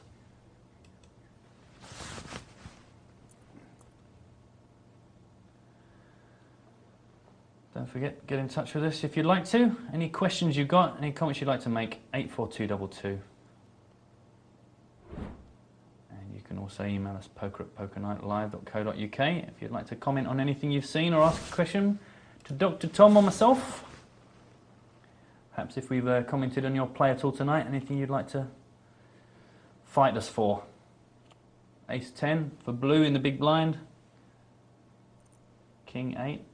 Thought he might try and limp him, but actually makes a far more bold move to find the ace hits and he's drawing dead. Jacks and 8s. And Eat My Ace is down to the scrapings of his chip stack. Jack 10, he might feel is the hand to make a move with the blinds 400, 800. He's only going to get a couple of free hands before he's actually forced a big lump of his chips in. Half his stack will go in on the big blind. So he might think Jack 10 is nice enough. Has possibilities. Yep. King Queen, probably call this for the suited. But there's so many players behind him. Who knows if someone else is going to go all in. So I think that's the right thing to do. Mr. Wiggly, probably not too unhappy when he sees the Jack 10 turn over. Right up until the point that the 10 hits. Well, actually goes on to build the straight. Didn't need it anyway. Mr. Wiggly still sitting pretty with 33 grand. There you see it again. Slow motion replay.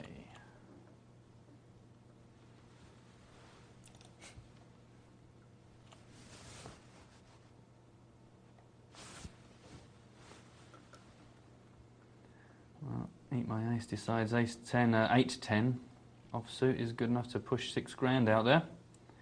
Stead Eddie is going to have to give up his big blind, I'm afraid. Good timing by Eat My Ace. Eat My Ace gets rewarded with a decent hand. Half his chips go in, 3,200. And again, no one has a hand that they can call him with.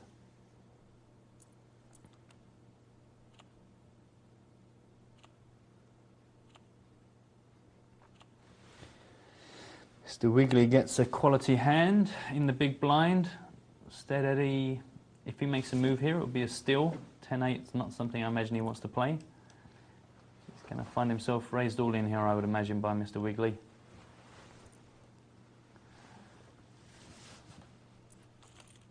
Gets the call. 7, 8, 9, 10. Nope, he had options. But we see Stead Eddie, who's one of our players we've watched a few times tonight, sadly leaves us. We are getting ever closer to the money. And Mr. Wiggly jumps into a massive chip lead here, nearly 41,000 in chips. The closest on the table is still a good 20-odd grand behind him.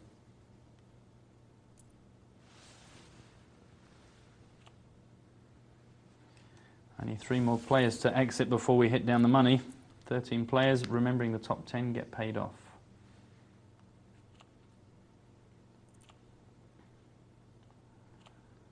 In fact, I can tell you that the closest chip stack is 14,000 for Riley Rebel on our other table. But here we see Mr. Wiggly dominating. Pocket aces for Max. Be more than happy to see Eat My Ace go all in, unless a jack or... Oh dear. Welcome to 2 pair, the 10s and the queens. Do you know what? I didn't see what happened there. Can we go back and see what that hand was?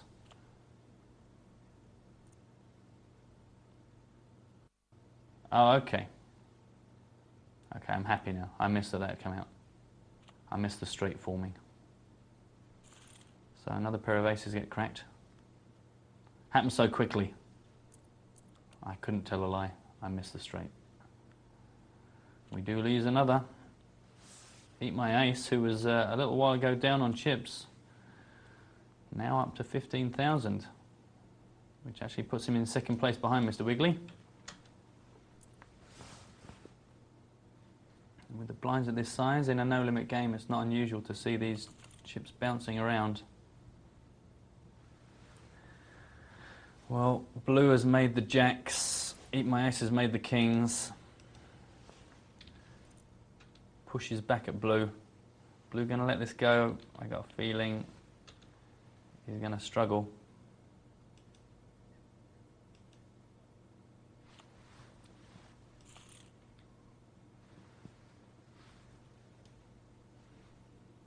Up to nearly 20 grand now for Eat My Ace. And I can report that quad aces have just occurred on the other table.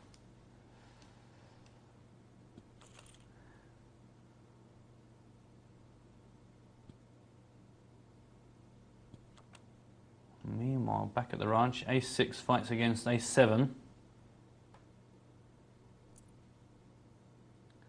Tiny test a bet from Mr. Wiggly. Grey Skulls has got the straight draw. 7 would give the straight to the ace, but decides that it's just simply not worth chasing for those odds.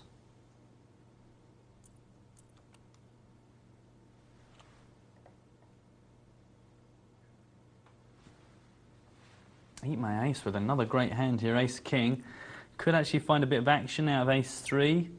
He's made quite a big bet out there though. Mr. Wiggly, I doubt is likely to jeopardise his chip stack here, and he'll be under the gun if he does call this, and if an ace comes down it's going to be painful. I think this is something that you can let go, and he quite rightly does so. Eat My Ace is nibbling away here.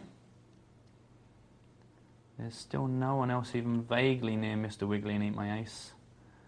Lots of 12s, 13, 10,000 chip stacks.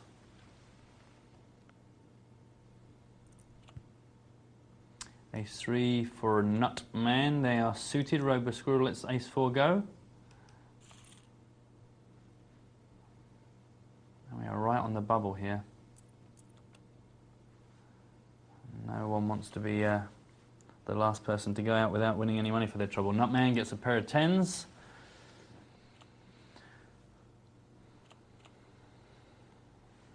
It's a lot to ask of Eat My Ace. The blinds at 400, 800. Winning the blinds is a decent enough pursuit. 9-10 for Eat My Ace now. Suited. Suited connectors. Robo with the only ace on the table goes all in. 6,000. It's a big price and it's good enough to take those blinds. Kind of semi-bluff. He's got an ace, so he doesn't mind too much getting called, but probably happier just to take the blinds. It's interesting to see which these players, when they decide their chip stack is low enough that they need to start making that move. Wait too long and going all in doesn't represent a big enough stack, especially if you go up against something like Eat My Ace or Mr. Wiggly.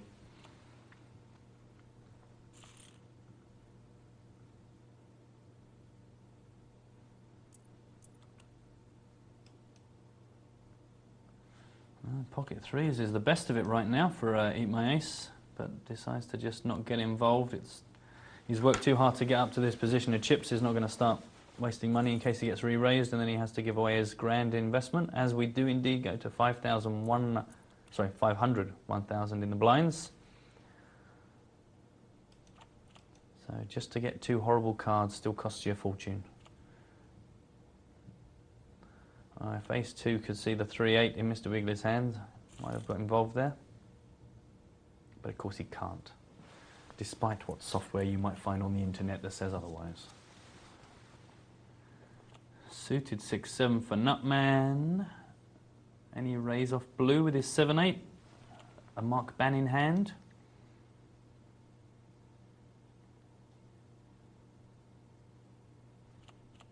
No. I can't imagine Mr. Wiggly is going to do anything other than limp if he tries to make a move here.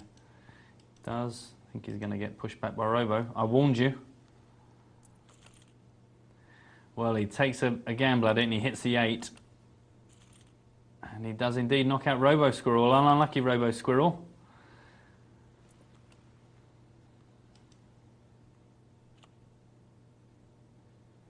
And we are getting down to the money men. And there you see Robo with his ace-3. get outdrawn by the 8 on the flop. I'm back. Will you join us right on the money? Yeah. Yeah. We're about to, I think we're about to lose a player and come down to our final table. We've got 11 players and only the top 10 get paid. It's harsh. It's a horrible way to go. You've just slogged for hours through 90 plus opponents for a grand total of zilch. Still, it's all practice. You've had a good time. Maybe made some new friends.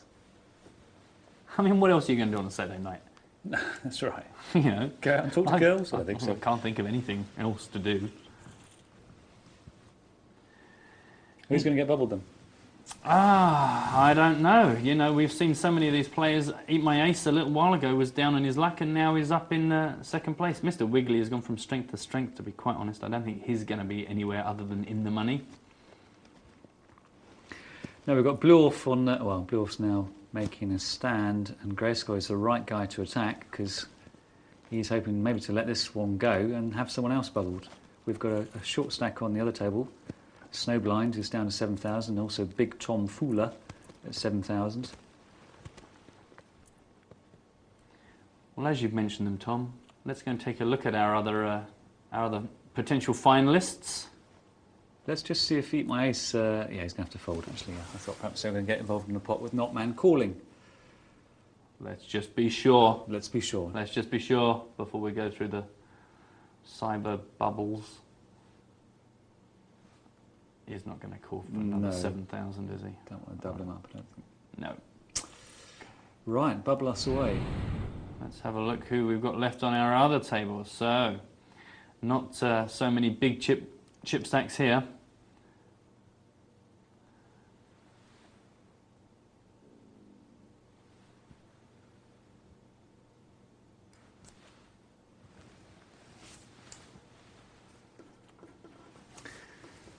Bonu. Thinking about making a button steel. Should we go back to the other table, Matt? Let's. Here we go. And here we are.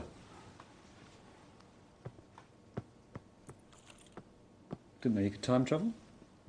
I like to just jump back a level every once in a while. Handy, isn't it, when you're short stacked? Keep my ace.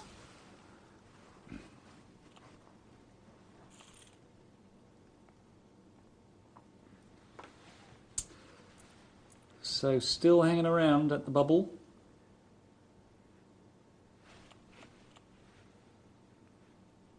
And doesn't want to put the pressure on Bluoff, doesn't want to force him to a double through situation.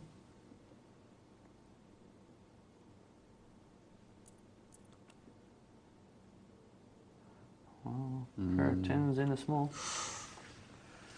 I thought Queen 10 might attack the small stack there, but it hasn't, so it gets away luckily there from that nasty situation. Bluoff, of course, going to go all in here. Well, it's a strange move, because he's just encouraging the guy to think that he might be able to... Bluoff might be pushed off it, so I go all in.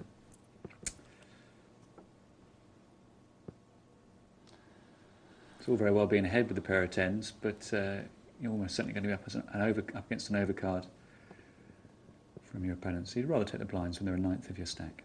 Well, Grayskull, this is going to bit for him, I'm sure. Yeah, he moves and he gets called. Or does he let it go? If he lets it go, he is definitely playing to get in the money, because he must know he's ahead with sevens. Always called. I mean, and there's Mr. Wiggly who hits ace 10. Yeah. Grayskull probably thinking, phew, glad that I only called, but 5 grand into Mr. Wiggly. Yeah, he got away. I mean, he would have gone out, but I still hate the call. Yep. You're just postponing a decision then. So, okay, well, we are going to pick up the end of that multi-table tournament, folks. Don't worry, we will see the conclusion. Before we do that, we come up to a break, but before that, I'm just going to pick up an email. You asked Snap It to get in touch and let you know, Tom, about his game. Hi, Tom and Matt. In answer to your question about my profits, I do keep quite good records on my profits-loss situation. The TV table used to be very profitable for me. Now it's a bit more of a struggle as the standard has gone up a lot. I would say that the standard on the 25 cents, 50 cents is easily as good as a normal 2-4, maybe even higher. I'm still making a profit on them, but but am making a much better one on the other tables. Although in strict profit terms, playing the TV table is probably not time effective, I still play them for a few reasons. It gives me experience playing higher standard players for a relatively cheap price. Very good point. Very good thing to be able to do. The lessons I can learn from the likes of you, I'm sure he means Dr. Tom, not myself. I really enjoy the crack, frankly. We have, good time with the other players. It's a bit like playing a home game. Well, it's the same people every night, welcome on Poker Night Live. It's all good fun. Recently, I've moved to 25 cents 50 and 50 cents $1 6-seat tables.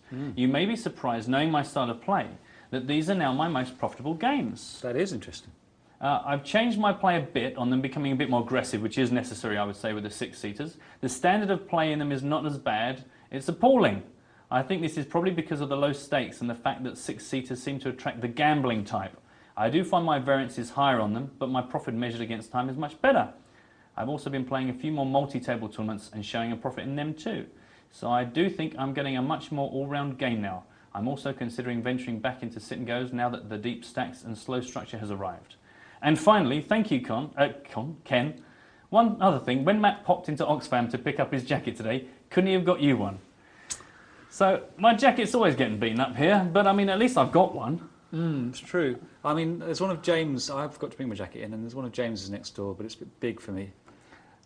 So no, Matt was selfish enough not to pick up one from any shops at Marie Curie, I can tell you. Sorry about that, everyone. Well, we're going to go to break now. When we come back, we're going to enjoy Dr. Tom in his Beat the Presenter. But other than that, don't go anywhere. We'll be back in a few minutes. Hello again. Welcome back to Poker Night Live. It's midnight, halfway through. We're here till 2 o'clock in the morning. Myself, Matt, and Dr. Tom with you tonight. We're very shortly going to pick up Dr. Tom's Beat the Presenter game, see how he fared against Poker Night Live's best. Before we do that, just a reminder how you can get in touch with us here in the studio. We welcome all of your comments, questions and queries. You can get in touch on the text. You can text us on this number. It is 84222. Begin your message, please, with the word poker, then whatever you'd like to talk about, and your name, so we know who you are. You can also email us, poker@pokernightlive.co.uk. Anything you would like to chat about, we're here till 2 o'clock. Other than that, without further ado, I believe we're going to go down and see how Dr. Tom did in his Beat the Presenter game. Must we? We must. Okay, good. Now, just in case you're confused, he does sometimes dress as a lady, known as Chip Nurse. So Chip Nurse in seat 8 is not the girl Michelle, it's the man, Dr. Tom. So, was this a $10 buy-in? 20. A $20 buy-in, folks? That's why you see 2,000 chips before you. Slightly deeper stack than some of the sit-and-goes we spot. And every 12 hands, the blinds progress. And we see here Snuggy Bug, that we've actually picked up already in the evening, and also El Pig. So once again, they're just multi-tabling crazy. You folded so fast, I didn't even see what your premium first hand was. Was it good? It wasn't a premium. It wasn't a premium hand. I wish I'd done more folding in the first. I wish I'd done less betting and then folding in the first two levels. But we'll see. I'm hoping not too many of these were bluffs. I see I was getting pushed around, but we'll see. But do you not find that's the way of the Beat the Presenter? Everyone wants a piece of the celebrity. Well, it can go either way. Sometimes they give you more respect than they ought to really give you, but other times they want to be, they take it literally and say, I must beat the presenter. I'd be interested to see what Hans M 1951 plays, because he was in a lot of pots, and that explains some of my play. But we'll see. We're already in justification mode. He's limp there with 8-10 suited, and I had a feeling something like that might be going on, because he does limp quite a lot in early position. Contrary to accepted poker wisdom. But if you raise him, he calls. Well, it is called Beat the Presenter, not give the presenter an easy ride, isn't it? So, you know. Well, maybe we should rebrand it then. Be nice to the presenter, live every night at 11 o'clock. No, they're lovely. Bless them. I didn't come last. Snuggy gets himself a bit of ace action.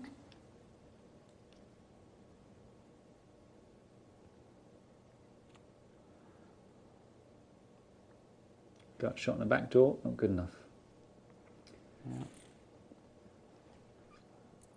Size of the bet just right to get the job done.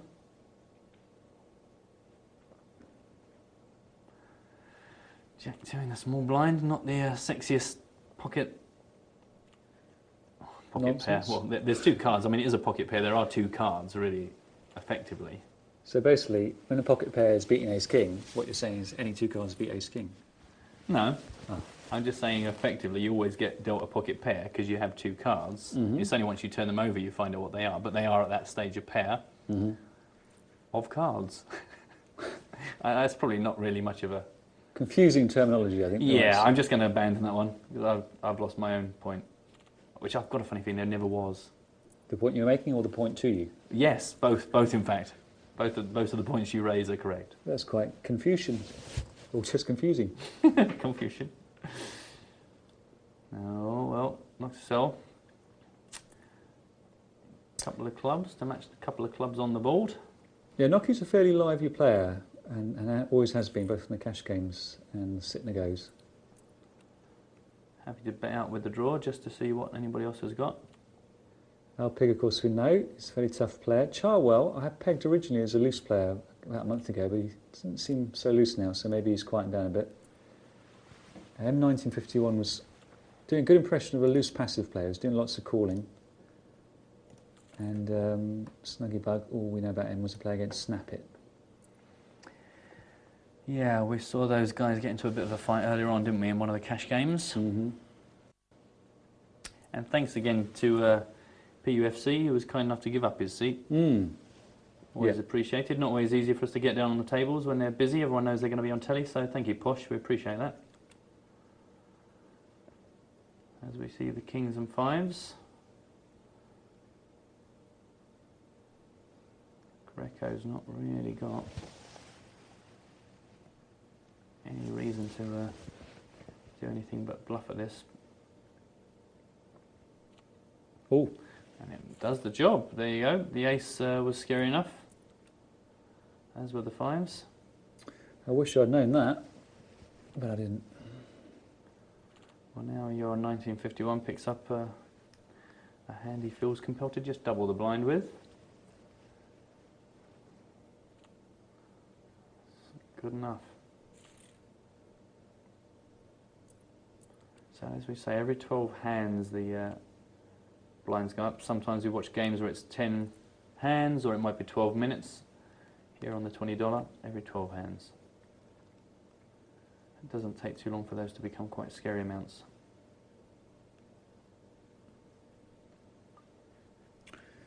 Minimum raise with the nines. Again, unorthodox, but perfectly acceptable result there.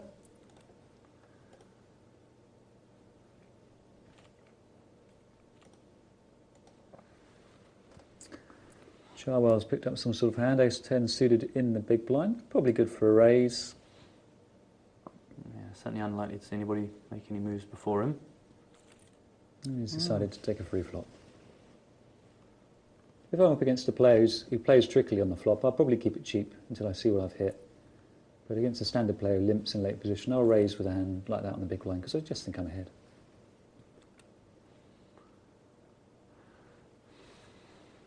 Well, Charwell doesn't really seem to be on a mission to make too much money out of this. I'm on 30 in the pot so far. Nothing to be too concerned about. I think he was trapping with the ace there on the turn, hoping that Swine would bet it, and then on the river he was trying to get a bit of value. I'm glad you said that because I'm struggling to read what the name of our seat 3 player is. It's Swine or Swine Greco. Well, Cowboys for Snuggy. 3 times the blind is the raise.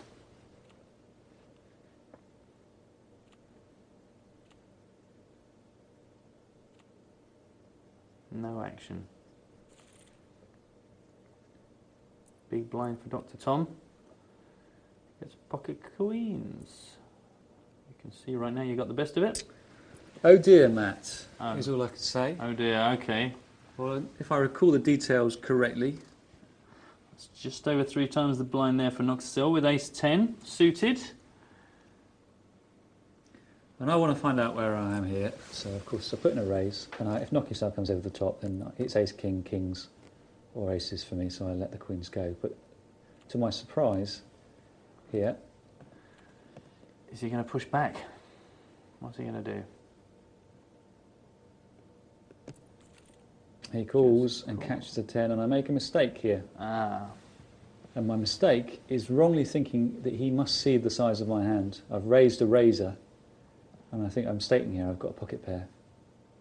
And he's attached to his 10s, and I get pushed off it. And the reason why I fold it is I think this can't be ace-king, so it must be pockets. And it might be jacks, but there's also kings and aces. And tens, of course. And tens, of course. And the minimum raise there looks slightly fishy to me. It was, in fact, a probing bet, which is a possibility. I didn't read him for ace-10. I thought the call before the flop must be ace-king or a big pair. Well, that is a big call to make with ace-10, isn't it? It is a big call, yeah. Regardless of it's being suited. And also the flop, it's a fairly big call. I mean, you can... a fairly big raise, I should say. But either I misread him full stop, or I misread what he read me to be holding. I think the latter. Yeah. Oh, well. Interesting. What would you have done? I've got the ace-jack here. Let's see what I do with this. Probably would have done exactly the same as you, to be really honest with you. But then again, I'm not quite as good, so I might have carried on, but for the wrong reasons, if you know what I mean. You'd have made the right decision. Well, yeah, but for the wrong reasons. Yes, I would have accidentally probably continued on and made a fortune. But, as you say, in light of all that action, what range of hands do you put him in? Unless you do put him on a pair of tens. Big call from Charles there with nothing. Yeah. I thought on the river I thought I might win against a busted draw, but I wasn't expected to win against a busted nothing. On another ace-10, this time in seat 3 for Greco. Unlikely to find many players unless old Pig fancies his king-jack, which he doesn't, quite rightly. Welcome to the blinds. Still no huge movers and shakers chip stack-wise. Noxicil probably had the best result so far in that confrontation with yourself, Dr. Tom, but only at 20-40 on the blind, so no reason for anyone to get crazy yet. Steve Talbot. Not into nicknames, Steve. Perhaps he's called Bob Harris. It could be. Alan Thompson is my favourite name that we've seen on Poker Night Live. Just keep it straight, keep it simple. Alan Thompson. Snuggy's got himself the ace-jack on the button. A couple of suited hands behind him. 120. Scary enough. Can't imagine Noxell's going to want to give any of Dr. Tom's chips away. No. Not with that. I mean, Dr. Tom, you've been doing this for a long while. I know the Beat the Presenter's not that old a feature, but are you still surprised? Are you still mostly surprised by what you see when you kind of look back at these? When you watch these games again and see what your opponents had? I'm surprised by that call. But fair enough. And that's a rather unfortunate flop. Well, that's not the worst flop in the world for a 7-8. So I bet the pot. I think if I bet the pot, he can't really play without a hand. So I find out where I am. I'm pretty sure I'm ahead, to be honest. And when he raises, I know he's got a better queen, so I let it go. It was worse than you thought, but it was still the right conclusion. Yeah. But this is why I said to you, I think I'm getting knocked about a bit here. Well, the good news is you weren't. On that one. On that one, yes. On the Noxicil when you... But you've still yet to answer my question.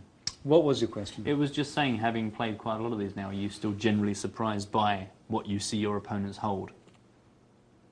Do you tend to find that you have it correct, your assumption as to what they're playing, or are you still generally kind of, wow, never saw that? Yeah, you generally you form an opinion and you're generally roughly right. You know, sometimes you misread it. Sometimes you've got a tough call to make where it could be either way. But yeah, sure. I mean, nothing that surprising. If someone plays like a nutter in the first 3 levels, they're probably going to play like a nutter in the next level. If they survive that long playing as a nutter. A couple of spades for Stevie Talbotson. I don't really understand why Charles was still at the table with 5-10 off.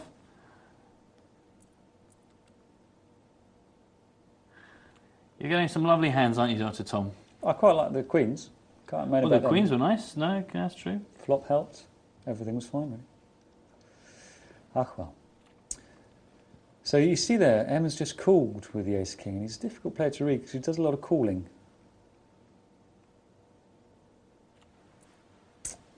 And it's in quite good shape against two lots of 2-5, and yet he's now behind.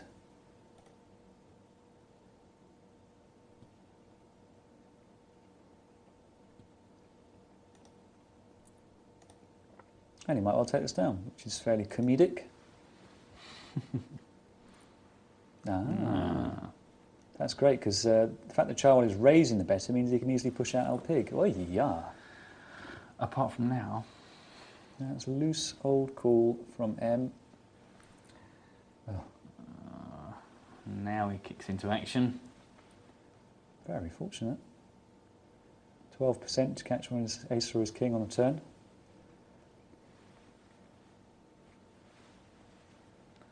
Oh, that's just so many ways to be beat in this position, isn't it? There's a grand in the pot there. It's a pretty juicy pot for 20-40 blinds, which must be due to tick up shortly. Another king-queen, seeing lots of king-queen tonight.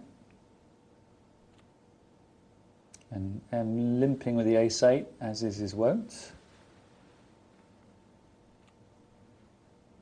And another unfortunate flop here. And I've caught something where I'm probably ahead against the sort of hands I would expect to limp with. I mean, I wouldn't expect to see an 8 in the hand of M there, so I bet. And once again, somebody horrible enough to raise.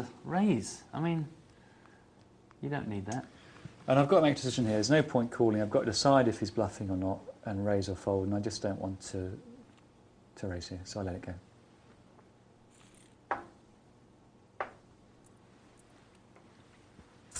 So another slightly unfortunate matchup. Yeah. Still 20-40, still plenty of chips to throw around. Exactly, yeah. That's why I fold there. Again, that is the beauty of the bigger buy-ins. You do get more chips, so you can afford to let stuff go rather than that internet all-in move. Ace Queen, very nice.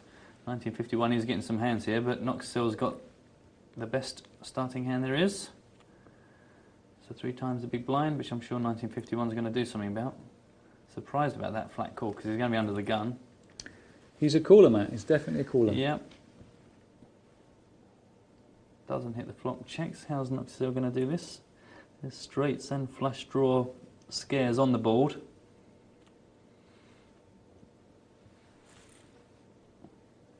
Takes it down. Probably a shame for Knoxill that there were so many possibilities in that board, because we've seen 1951 call lesser bets, still kind of basically crossing fingers to hit aces. Snuggy going to try and limp in here? No? Fair dues.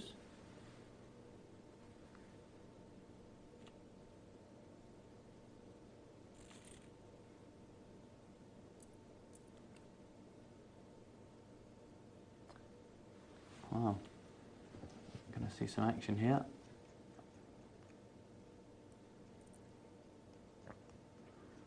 Yeah. Good Wow. fold. Good fold from El-Pig. Yeah, that is a very good fold. Not a fan of ace queen, it seems. He has position on Charwell as well, so yeah. Lives to fight another day. 8-10 off. Not too much to sing about.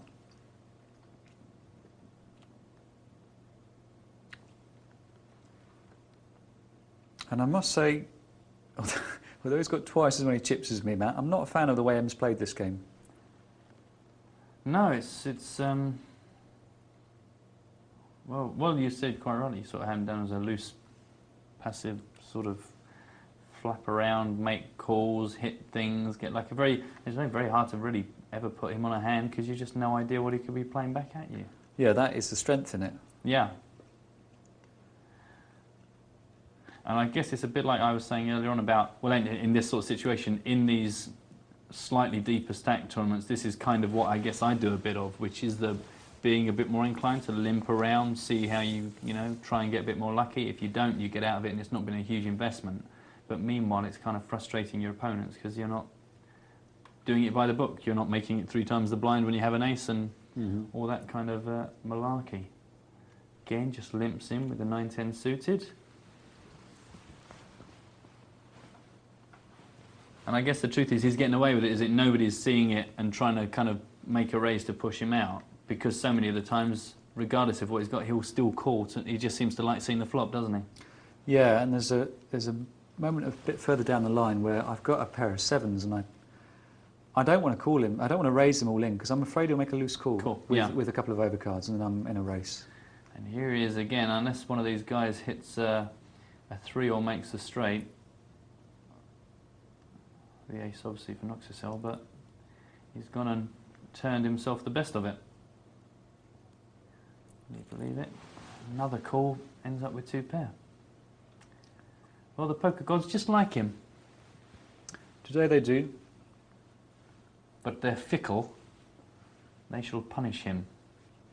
They shall smite him. I mean, what can Noxicel think about his hand? That's, you know, you think, well, I haven't got a clue. If I follow the betting pattern, I can't put him on any sort of hand. Especially having sat and played against him for 15 minutes. Really very little to be learned. Because also the difference is here, I mean, we always make this point that we're seeing all these hands, but actually if we take into account how many of these must have actually gone to a showdown, you're not really seeing many of his hands. No, no way. So we're kind of confused and we see everything he's doing, let alone if you don't get to see any of that. Snuggy picks it up with a big hand. And we do see the mysterious Mr. M 1951 start to move away as far as chip count goes. Not by a huge amount, but by a bit.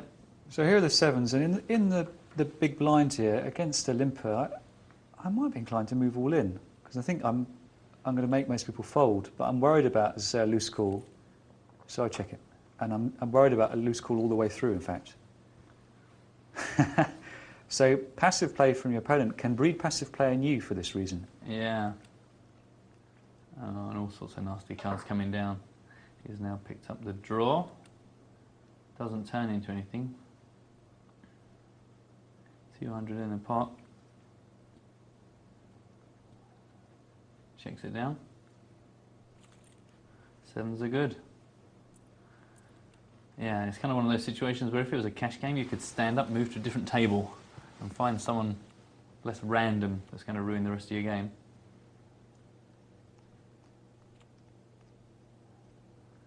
Jack 10 off in a small blind for you, sir.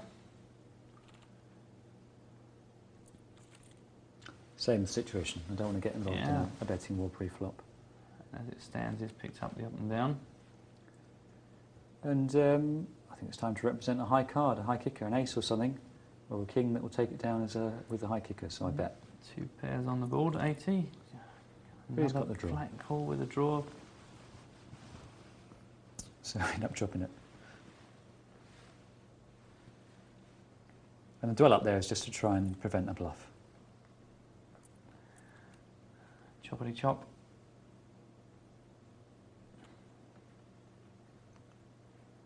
Oh, that's an interesting point that we proved by watching this gent, though. It does change the shape of your game, regardless of the hands you're getting, just because you know what kind of play you can expect to follow you up, whatever you do.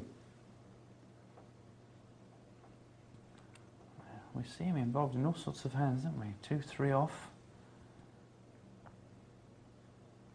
But it's the texture of the flop as well, isn't it? It's really kind of having an impact on the way people are playing against him. He just seems to be getting involved in lots of pots. Pretty cheap. Wow, hello. That's the second pocket rockets for Noxicel. Yeah, I was pleased to see Noxie bet here because I was just gearing myself up for a steal and I didn't really want to have to do it, but I knew I had to. Yeah, and it is sometimes thinking, you know, I'm glad you've done that. It just makes it so much easier for me to throw this away. As the blinds tick up, 40-80 now. It's a big hand for Steve.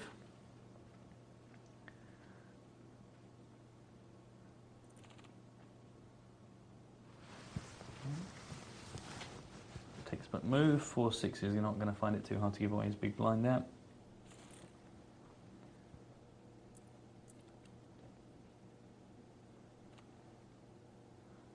Another pair of aces on the table.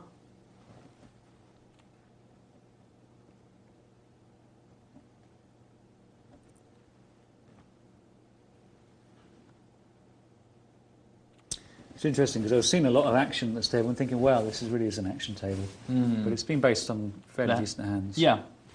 Yeah, there's not been too much craziness, because even 1951, it's not like he's been crazy, he's just been limping into lots of hands. It's not like you've got a maniac on the table. Ace Queen for Snuggy. We're at 40-80. Textbook stuff again. Knocks a cell probably now. Not so sure, regardless of his position. Okay. Take it back. Pair of fours is good enough for him.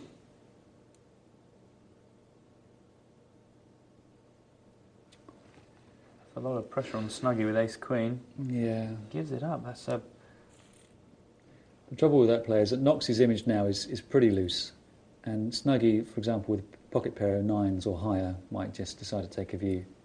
He's probably not going to call with Ace Queen, and if he does, then he's behind anyway. But Knox is in danger there of obviously getting called by aces, kings and queens, but someone to make a big but correct call.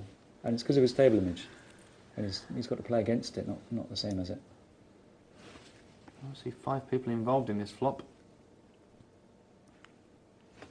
I'm hoping 4 of them bust out. Your own imaginary bubble. And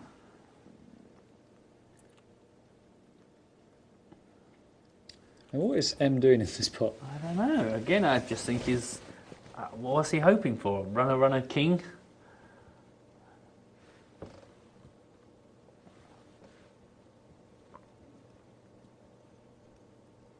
Steve's got to be wondering what he's got to do to get rid of some of these guys. 200, pot's 800 now. Snuggy's still getting... No, not quite the odds to fancy that.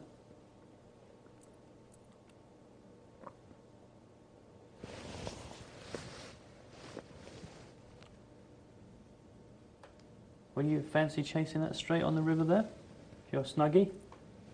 Not much. No, what was it? A gut shot? Yep. No. At the top end, yeah. We'll see, you might split.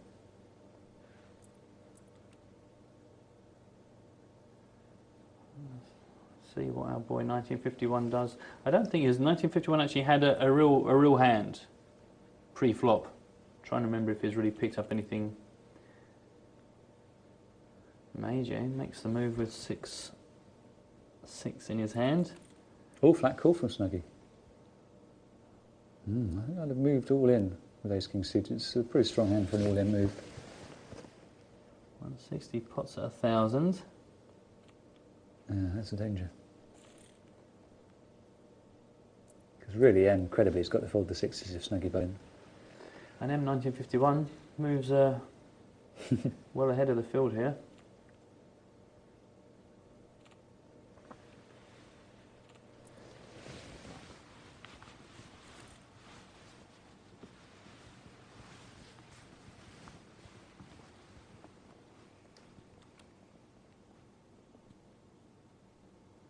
Snuggy with the bottom pair, and now completely redundant.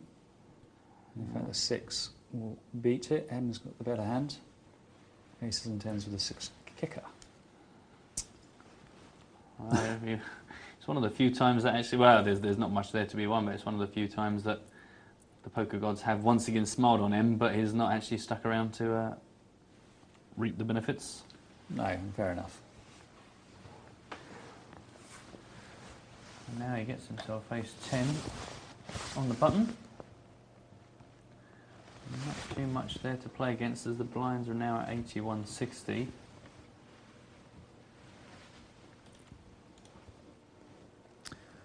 Ooh, Al Pig moving with suited jack 3. What a maniac.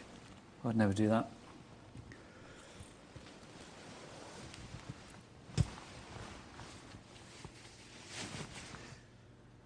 And it's not my favourite hand, jack king off. And I think I let it go. Yes, I do. I'll play it in a later position. Or if I was considerably shorter stacked. But I've got 7 big blinds there. Yeah. I'll let that one go.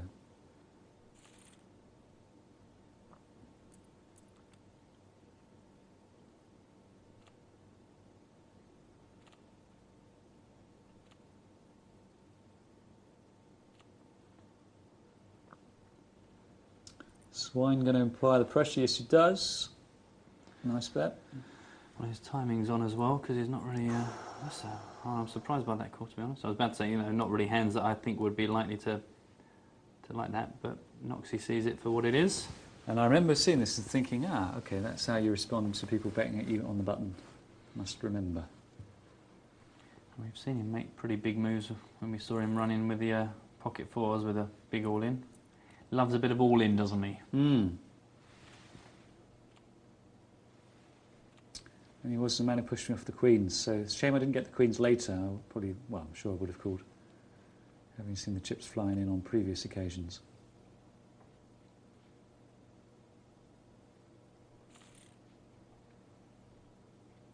We've still got a full table. Dr. Tom currently the short stack, followed by Charwell, and then Snuggy and El Pig, with our nemesis 1951 and Noxicil, top of the stack, but not by a huge amount. I'm crossing my fingers and praying here. It's too big to lay down when I've got 7 big blinds, but I've just got my fingers crossed. Someone make calls with a pair. Ace Queen, Ace King, there's probably about a 15% chance someone's got one of them. But all is well. You live to fight another day, sir. With a couple more chips under your bucket. Pocket 9s with pocket 2s behind. Wonder if we'll see action here. 1951, wondering if he can limp in yet again with his £3 grand. 5-8 off's pretty speculative for an early limp.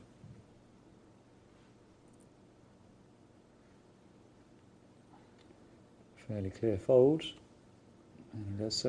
Yeah, pretty much all the way around, I would say. Yep. Have some blinds. And I'm getting my big blind pinched now regularly from that side of the table, that corner of the table. But little I can do about it, apart from when I get really short stacked, to say, well, I've a rough idea what sort of hands they might be betting at me with. I'm going to call with this one. Not a surprise to see M having a little think about that. He doesn't seem to be too worried ever about his position, does he? Call with rubbish whether he's under the gun or in late. He's pretty much the only player here that's picked up a hand you'd be really, really happy to look down at. Snuggy. Let's it go.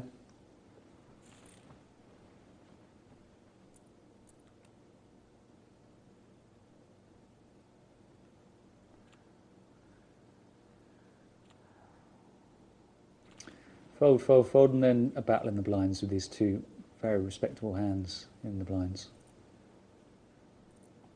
Well, fight, fight, fight, shout the crowd. Snuggy's got a pretty easy decision here, I would say. Big play from Swine, because he must know he's going to get called. I think I could have let that go. Yeah. Maybe hoping to see ace bit, ace 6, ace 5, something like that.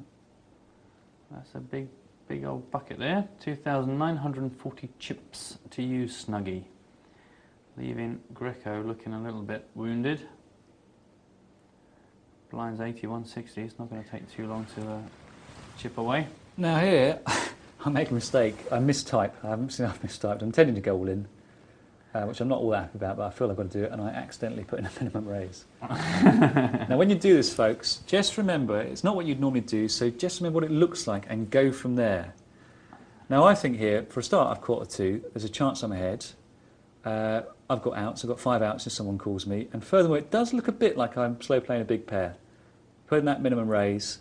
So I think I get some credibility. I think someone might put down a 6, probably not 9, or a small pocket pair. I don't know whether they would or not, Matt, but unfortunately I've got to go with what's happened, and I've put in this funny raise, and I go all in. Well, that worked very nicely. Yeah. Must do that more often. I'll get you some cider. Best play of the night was a misclick. Ace 10 on the button. Going to put the pressure on, but with a hand this time. He's done this before when he didn't. But again, even Steve's got 160 in, but with £2 grand left. Even if he doesn't believe Greco, does he want to invest in finding out? Greco clawing away back. Blinds must be due for a high cup shortly. Well, he's got a bit of momentum going now, but he's run into a hand.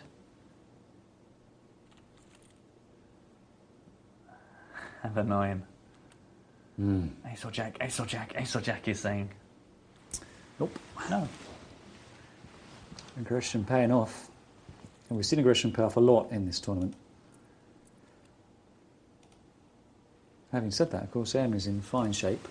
But I think he's probably, as you say, he's got some fairly fortunate matchups, not least against me. But those who've won pots with inferior hands have done it by being aggressive.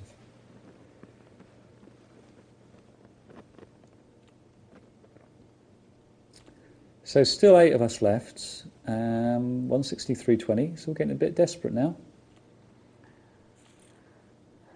Because the average stack now about 6 big blinds.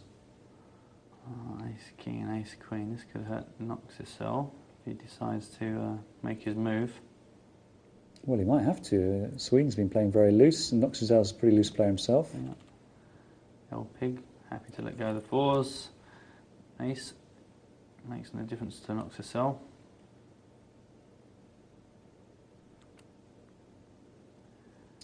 And a relief not to be the first out, Matt. Well, I share that feeling with you. I'm with you, sister. Yeah. And Greco, kind of combination of building up a bit of momentum with the stills and then actually having a hand when everyone had had enough of having the stills made, and then Kerching, El Puercos.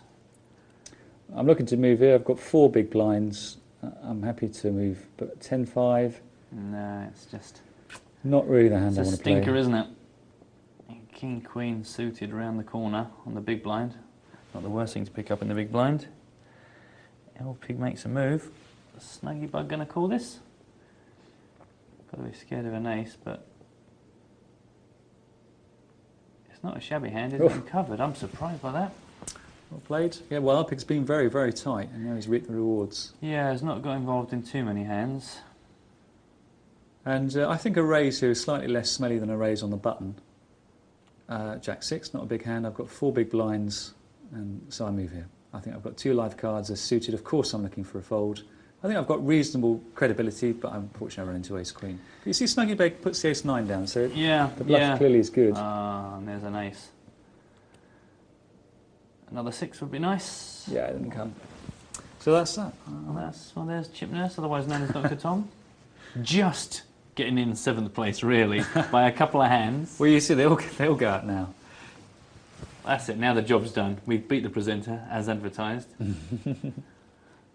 But of course, now we want to see how our friend M1951 gets on. He's already starting to bleed chips here. But lots of walking wounded, really. We're at 163.20. Stephen Charwell. Ace 10. 1951. I don't know what poker gods you pray to, but they're good ones. Steve going to make a move here? Yeah. Charwell, even though he's got so many chips involved, but he's got another player behind him. Yeah, I think I'd have let that go, Steve Talbot, because I'm pretty sure I'm going to get called. But then of course, he's seen M play some funny hands, but then M is raising here, he's not calling. Well, there's a king. Charwell's and coming. there's a jack. There's the draw, but no. Wow. Oh my God. That's a straight. He's gone and rivered the straight and taken 2 people out. Oh, Stevie. There he was. Stevie's sitting there, he's got 2 pair, he's feeling good. And our friend M1951, Mr. 1951, becomes 2nd chip behind Greco. And we're on the bubble. Top 3 get paid here. 50, 30, 20%. And now he goes and gets involved with Jack 2 hearts and picks up the draw. He's a steamroller. Snuggy Bug and our pig looking at each other, wondering, who's going to die first? yeah, whether to move or to wait. Our pig moves. Look at that. He's decided the way he's playing, and that is, I think, slightly injudicious, but fair enough. He's got top respect. He knows his bluffing credibility, and it works there. Not going to get away with it. Yeah, ace 4, 8-2, 8-4. Is he going to try again here? Is Greco going to beat him to it? Greco's no stranger to the steal. That's good. Snuggy Bug's about to get walloped with 32, 3,320 in the big blind. Ace King into jacks. This is what Snuggy wants, a race. Exactly, he loves it. Lots of outs for Swine, backdoor flush, gut shot, or the ace of the king. Oh, hello, only a jack, only a jack, only a jack. Or a 3. True. What a split. No, there you go, mate. Well, unlucky old pig. Played a pretty tight game. Yeah, played a good game, actually. Got him to fold when he wanted him to fold. And these boys are in the money. Greco, our new friend, M1951. Snuggy Bug goes all in. Snuggy Bug. Kablooey.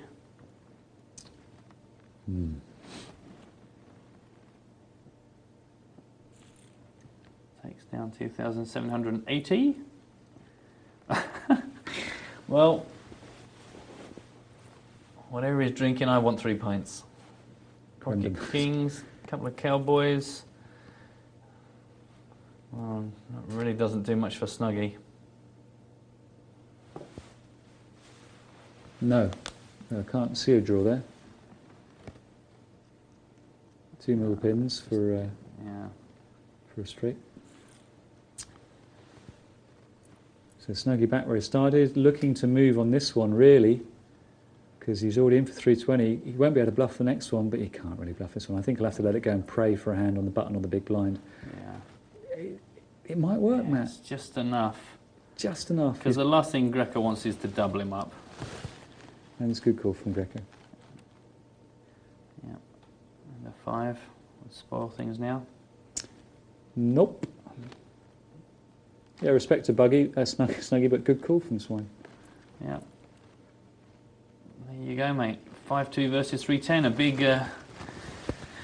big heads-up situation there. And here we go, our boy, our miracle boy, Jack Queen.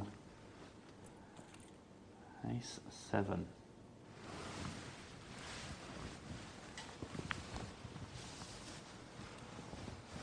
Eights and 2s with the ace. So it ended pretty quickly. It did. Once they got going, they got going. Well done, Swine. Well done, N. And third place, Snuggy. Well done. Indeed. Well, I think we're going to just quickly pick up an email here. A question for you, Mr. Tom. This is an email from Olaf.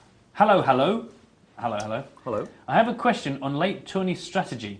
I played one today with 270 participants and was among the chip leaders when we were about 60 left.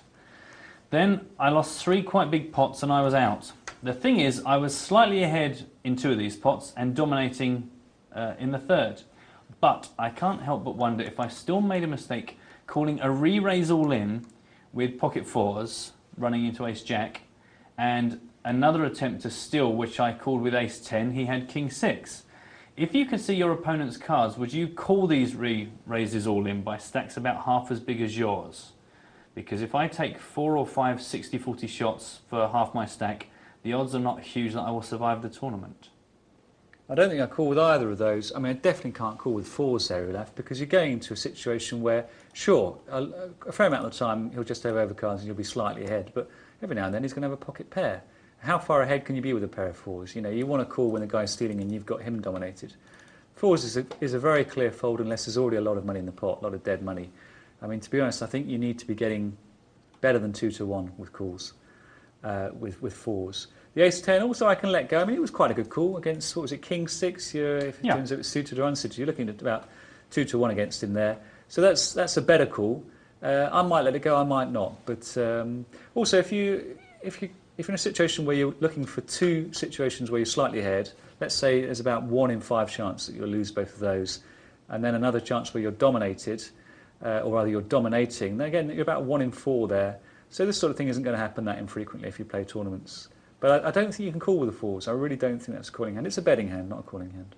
It's gambler's hand. Okay, now, I've got another email that ends with, I hope you're not offended by my comments, just to give you a flavour of what could be coming up. Let's hear it then. Is it me? This is from Rob. Hi, Matt and Tom. I just felt I had to email concerning Dr. Tom's Queen laydown. Okay, lay it on. They're flooding. I think, Dr. Tom, yeah, that you are giving the players too much credit for their thinking and their plays. Well, we tried to do that. When you re-raised with your Queen pre-flop, 9 out of 10 players on these tables would have come right back over the top with all their chips if they had ace-ace. With King they may have called and hoped not to see an ace on the flop. When you bet on the flop, the vast majority of the players on these tables holding King would have gone all in for their chips. When you bet on the flop and got the single raise, I would have put the player on exactly the hand he had, ace-10, with a probing bet, worried that his top pair top kicker could be in trouble from a premium pair, or an inquiry as to whether you just had ace-king. In my mind, there's no way he could have trip 10s because of his pre-flop play. He raised and then called a re-raise. With 10-10, you just wouldn't do that. You would possibly move all in or more likely dump the 10s. Please, Dr. Tom, don't think that I feel I'm a better player than you, because I'm not. I just happen to play at this level quite a lot and know that most of the poker players are ABC poker. Your thinking in this particular hand would probably be correct whilst you were playing at the level you normally play at. However, on the lower stake TV sit and goes, very good players like yourself can actually outthink yourself and give too much credit to other players. I hope you're not offended by the comments. Would you like to cross-examine, Dr. Tom? Thanks for that, Rob. Yeah, I mean, what you're saying is absolutely true. I think perhaps you're rather undervaluing the players in these sit and goes. They do play pretty well. I mean, the trouble there is that there are 2 streams of possibilities that his play was consistent with, Nocky Sells.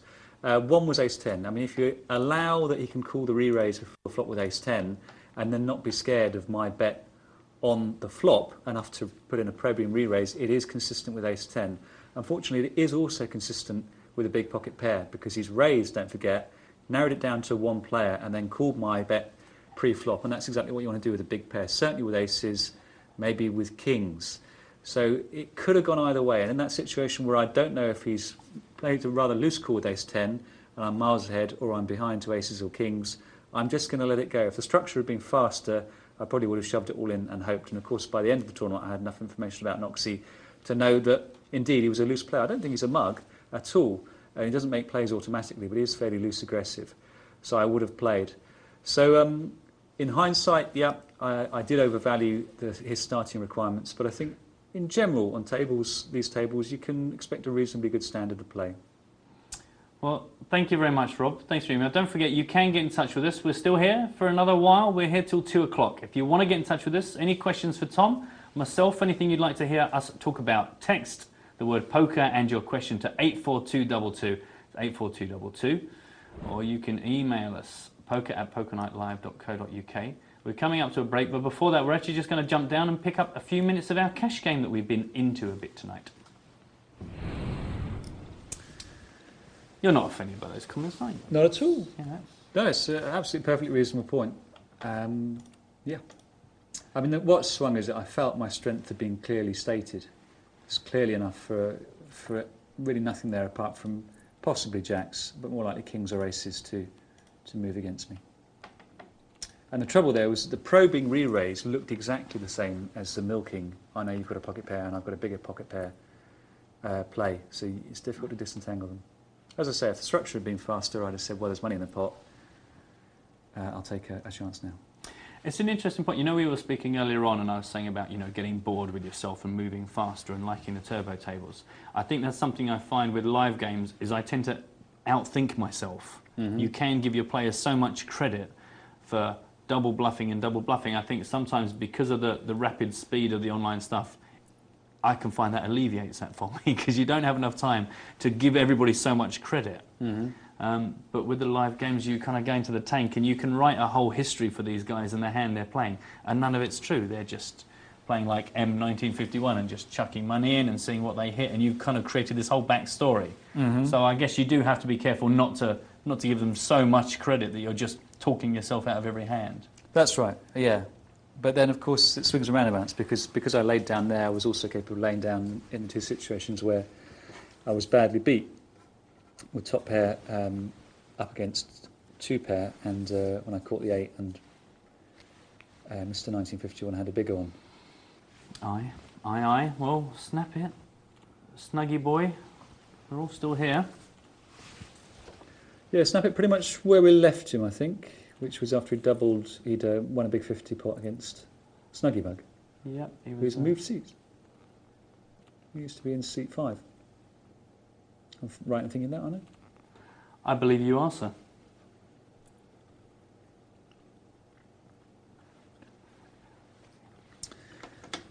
Well, ace-6. Do you have a look at the flop? It's relatively deceptive, just checking with an ace, so that's one good reason to do it. You've got to think that if Q had something better than ace-6, he would have raised. Maybe not with 2s, but ace-7 he probably would have raised in the small blind. I think I would. As it is, we can see he hasn't, so it's deception against deception. And in the end it's a chop there. Pair on the board and 2 high cards, jack and a king, means that their ace is just a soul kicker. Okay, so just a quick snifter of the cash game. We're coming up to a break, and then when we come back we're going to pick up our multi-table tournament. So please don't go anywhere. We will be back very soon.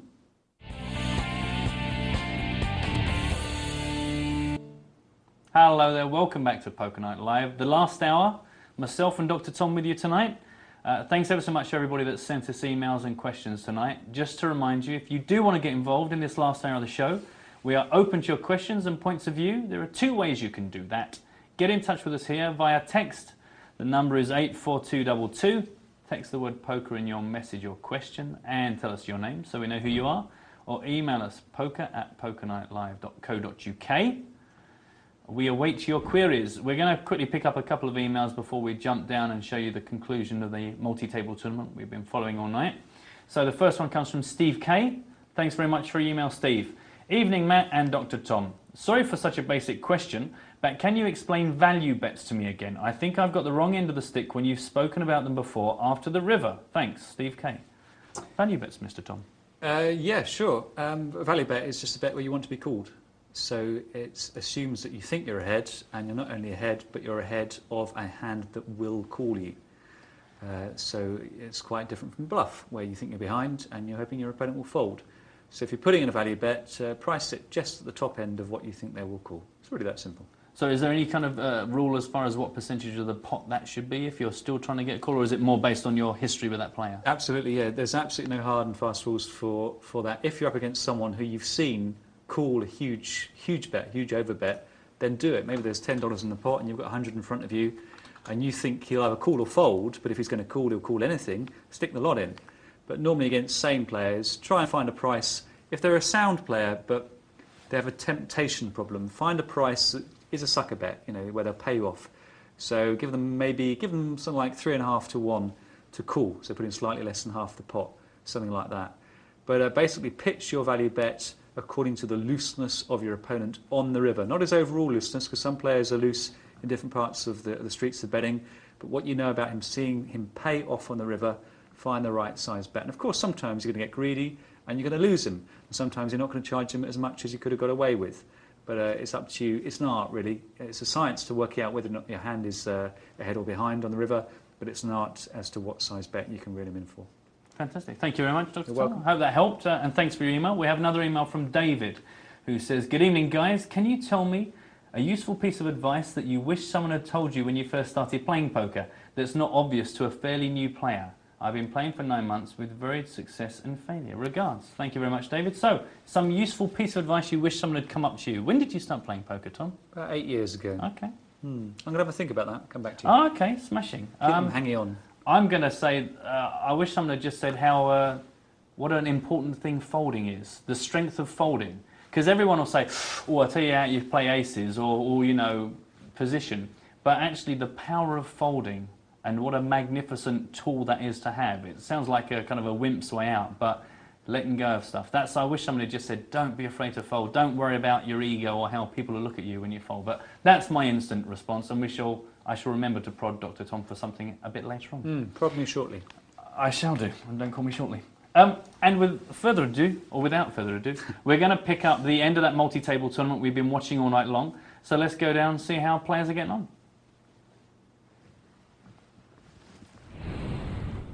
Or perhaps you'd like to look at me for a bit longer. I'm sure the ladies would, Matt, and some of the men.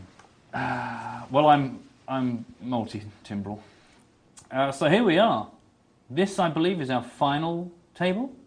We have our, in fact, just in time to see Big Tom Fula with the pair of kings goal in for his last 18,500. See what happens when he runs into ace queen suited, who has him covered. Takes the call, praying for an ace. Well, that's a big old pot, 39 grand there for Big Tom. We have started off with 108 players here. The top 10 get paid off, so we've actually seen 2 people exit that did get money, that being 10th place for $16.20 and for $32.40 for 9th. And of course, really, well, obviously you want to come first, but the top 3 places here are where the big money kicks in. For your $10 buy-in, $135 for 3rd, $216 for 2nd, and $324 for 1st. Not too bad for a $10 buy-in. And we see Mr. Wiggly, who was our huge chip leader earlier on, has just been pipped by Big Tom Fula, thanks to that hand we just witnessed. The kings versus ace-queen suited. And the blinds at 800, 1600. So pretty scary stuff. There's Snow Blind putting in a large chunk of his chips. I think Gold might fold this. No, he's made a great call. Assuming he doesn't fold further down the line. 16,000 in the pot. Oh, danger. No Blind's got the draw, but sadly nothing. So very quickly there we see our first exit. And Snow Blind. And actually,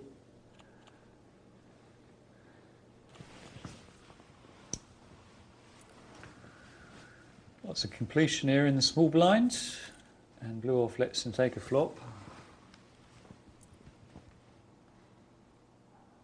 Yeah, 3-3-7, a bit of a mess for either of these guys. The 5 gives Blue the gut shot. Will he fancy chasing that for 3,200?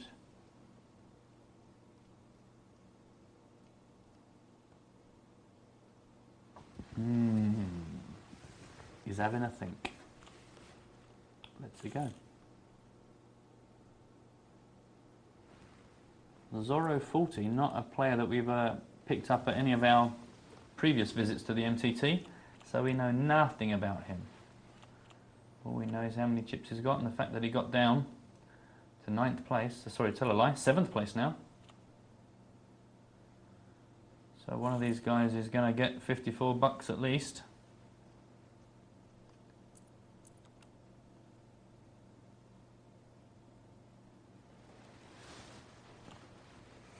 Not much there. Eat My Ice gets another weak ace. Yeah, going to be a matter of who makes a move here rather than who's got the best hand, because they're all a bit messy.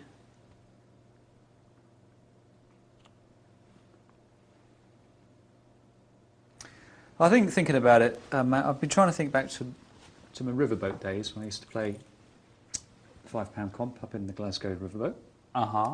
I thought you meant the Mississippi riverboats of 1860 or something. Well, there isn't that much to choose between them, really. But it would probably be, at the final table, if someone keeps going all in, make a stand. What, as your one big, if only someone had said this to me early doors? Yeah, I can think of a couple of occasions where I was at the final and I was just getting pushed around because I didn't think my hand was strong enough to call, and I was just treating it as my hand as opposed to where it was with respect to my opponent going all in. And often these were guys who went all in and accumulate chips, and then someone would call them and they'd lose the chips and they'd be back down to a short stack. And then they'd go all in again and start the process again. And that's the time to catch them, really. And you get a lot of dead money in the pot relative to what they've put in. So that would be my tip, is there's plenty of luck in poker, there's plenty of variance, and if someone is going all in a lot of the time, you've got to make a stand sometimes.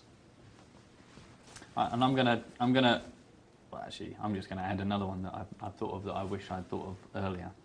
is my tip would be practice heads up. Play lots of heads up, which is so easy to do now online because so many, you can find the equivalent of sit and goes, which is just heads up.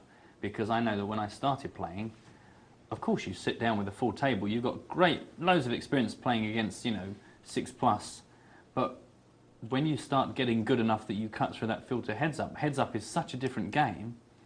And of course you think, hang on a minute, I've played 20 games, maybe 15 of those ended before I got to heads up, or whatever your numbers are. But of course you get down to heads up, and in fact this is a conversation I had with a few people recently, including our very own carer, who's a new player to the game, saying, I did really well the other day, I was really pleased, got to heads up.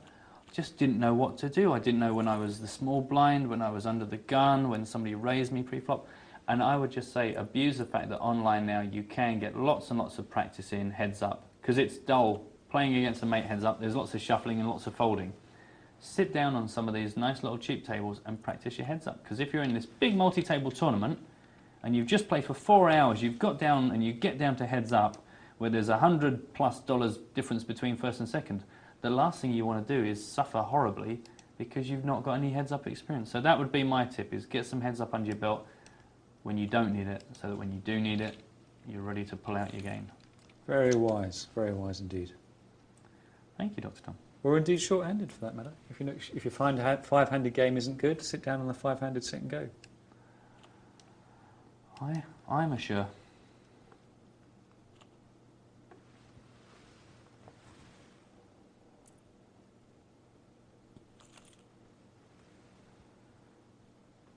Well, we see that Zorro is still hanging on. The shortest stack at the table. Mr. Wiggly remains, as he has done for so much of this tournament, chip leader. Sixes has decided to have a fight with 2 pair. The diamonds and the hearts are probably a bit scary, so let's have a bet. I think you'll have to let him take it. He might be drawing, but you never know. Yeah, it's easily beaten, or could go on to easily be beaten. Ace 10 in the big blind, the best of it right now, as we see.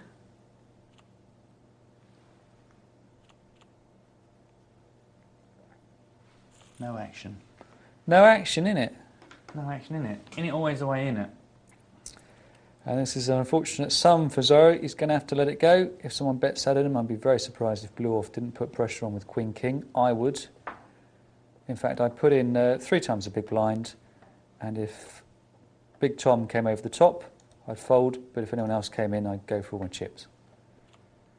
Because even if Knotman comes in, I've committed now 4,800. That's exactly what he's done. I can't fold against Knotman, I can't fold against Zorro. There's a danger, of course, that Big Tom folder will read the raise that I put in there as being, I'm prepared to get away from this if you come over the top.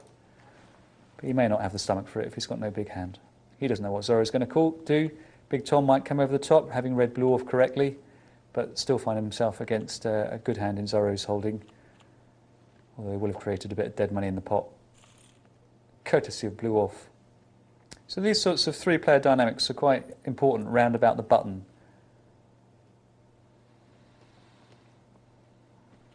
Well, Mr. Wiggly, he got the chips and he's got a hand. But has he got the attitude, Matt? I just don't know, Dr. Tom. Gold Panda has a little prod just to find out. To get the raise and the call of the raise from the man who's going to be under the gun. Speedy bet by Gold Panda in light of the check by Mr. Wiggly. Gold Panda going to have the balls to fire again, frankly speaking. Yeah, I'm sure Wiggly would have to fold if Gold Panda went all in, but how can he? Wiggly might be slow playing a 7. 22 in the pot. I think that's a crazy bet there from Wiggly. Why is he betting? What, is he bluffing? Is he betting for value? I don't know. He got paid, didn't he? He did. He got paid off there at the end. How did he know he was going to get paid like that? Maybe he's hoping someone will call with a worse ace, but I don't know. I think that's a clear check. What if he gets raised? I mean, it's a great play if you reliably get called. But that's, in my opinion, talking about value bets earlier, it's a very difficult place to value bet. The only thing that can really call you there, which you're beating, is an ace. Unless I missed something. He didn't have a big hand I couldn't see. No, ace no.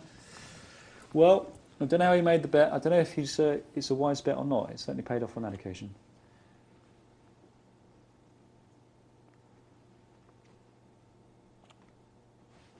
Well, Mr. Wiggly's got the best of it, but just going to try and limp in. If blue lets him, he's going to have to pray that an ace doesn't come down, otherwise it could get messy for him.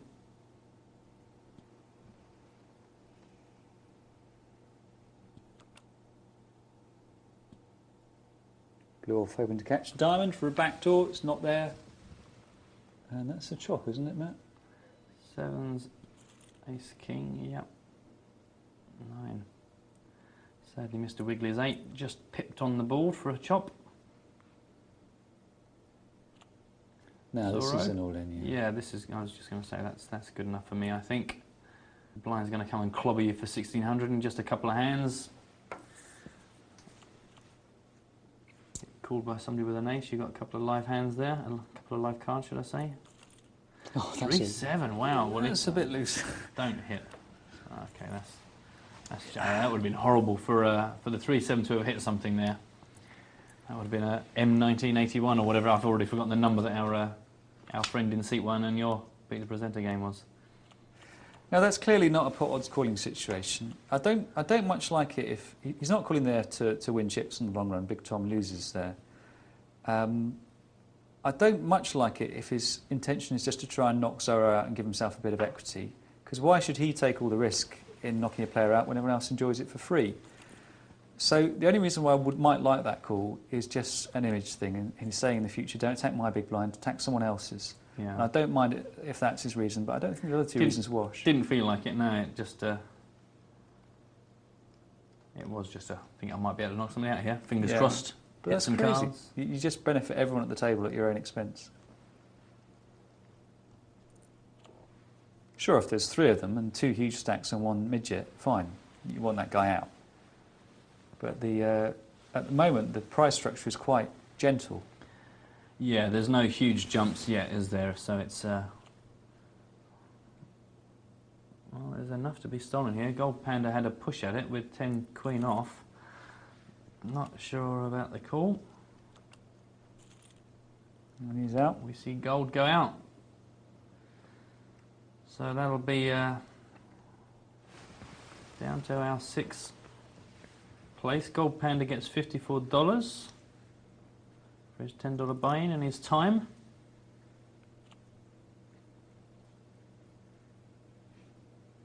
And one of these guys is going to get $70 is the next step up. So 54 was 7th, $70.20. 6th place. Zorro probably very happy because a little while back he was looking pretty fragile, but seen 2 players exit already. Snowblind, Gold Panda. 6-9 suited is not the hand he was looking for. I might be able to stomach a bet. I don't like it much. 8-9 is a clear move from me, but I might move a 6-9 on the button. How many blinds has he got? 6 big blinds? Or I might wait.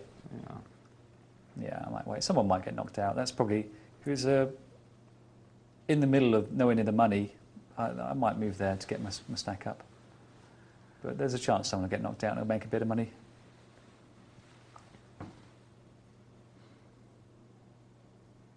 Well, I'm going to find out whether anyone's got a king and actually finds out that his 5's good. Just under 20 grand to eat my ace. Been sitting in that seat for a while now. Ace 5 for Zorro is actually the best of it as we see right now. 9.5 grand with the blinds at 800, 1600. No one wants to fight, and looking at those hands, you kind of accept it.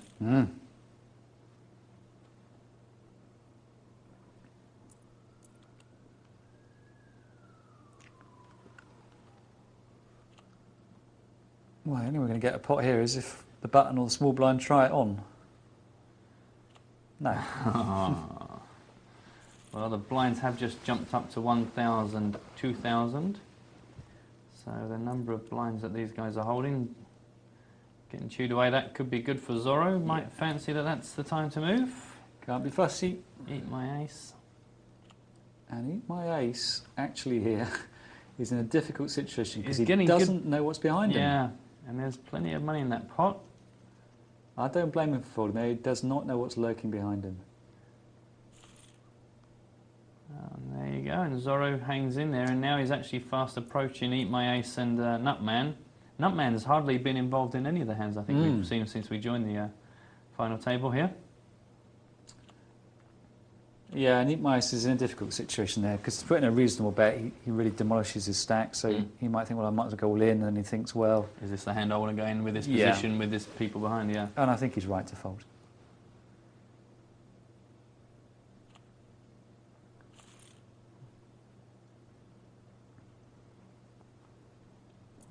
Tenth of Zorro stack gets swiped from him as the small blind. Again, probably a situation where not too many people want to fancy it. Nutman might fancy having a go with the ace-8, but 10 kings decided to steal his thunder, which is horrible when you're thinking out loud. I mean, I'm imagining that he was, but you know, when you get in that situation, you think, do you know what? I like my position. I don't mind my hand. I'm quite happy to have a fold, but if I get called, I think I'm okay. And then somebody ahead of you just makes the move first, and all of a sudden you're best laid plans. Well, Big Tom Foolers decided to have another go. It was so successful last time. There's 3,000 in the pot before anybody even gets any cards. The tens remain good. Got himself the flush option. Doesn't occur. Sixes and tens with a jack. And Zorro leaps ahead of 3 of his opponents. Yeah, amazing. Back in the game. And that point you made earlier on about Zorro thinking, well, I'll just stick around and see what happens, and it's paid off for him. He could jump up in a fair bit of Spondulix. You could leap up the Spondulix scale, as we say in poker. I hear it all the time.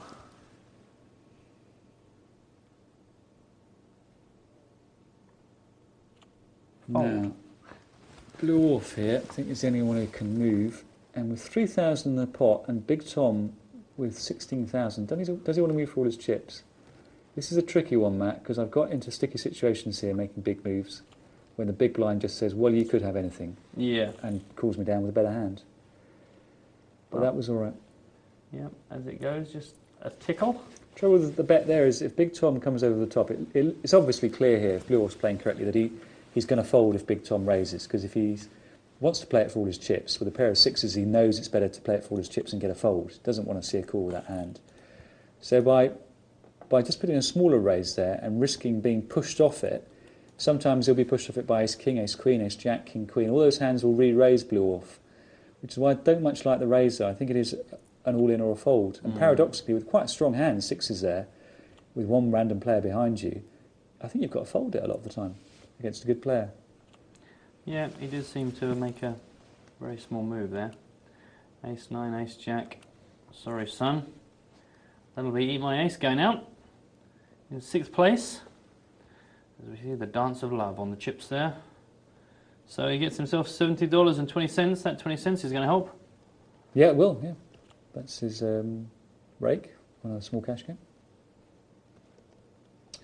Well, Big Tom, 8-9 suited.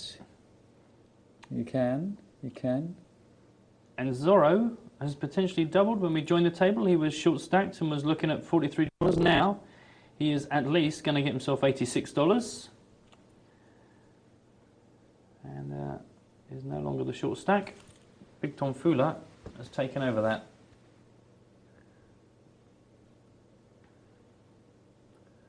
Oh, absolutely nothing for either of these.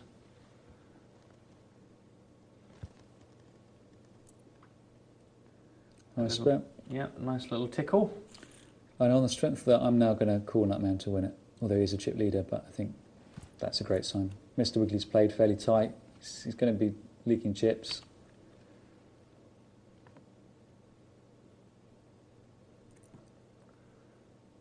And that $6 is kind of rolling out more often than not. Ah. He's heard you.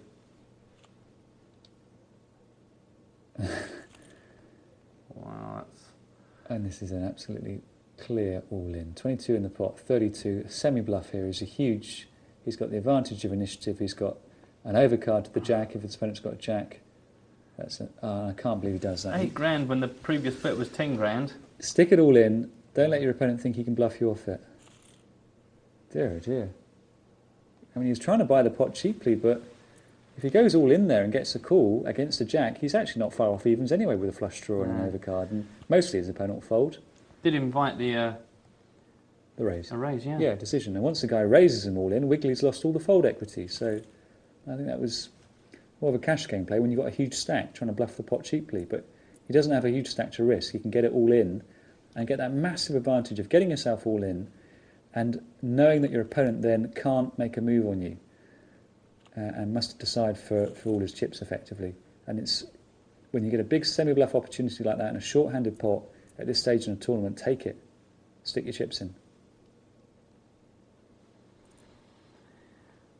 Well, Nutman, is he going to fancy a bit of a shuffle here with 10 jack suited? Nah, fair dues.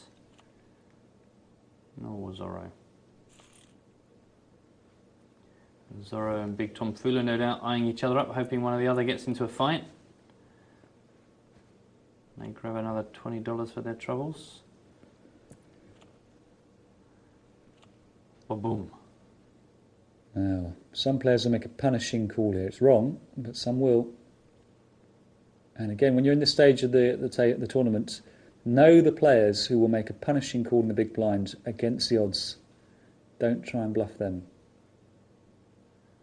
Well, Mr. Wiggly's been pretty tight. He was much more busy early on, but he seems to have, he doesn't really have changed gears, has he? He's sort of busy protecting his chip lead, which is really dwindling, really tightened up. Zorro probably going to make a move here, I would suggest. What's the move? A fold?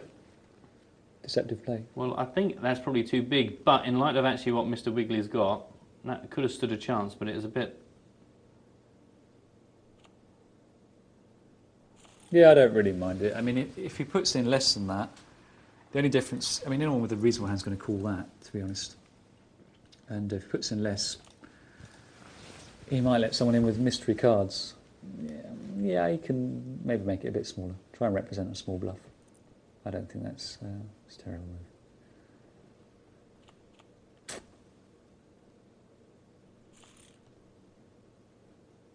And still, it's the same two players, short stack players, as it was about 5 minutes ago. Big Tom and Zorro are the short stacks relative to the others.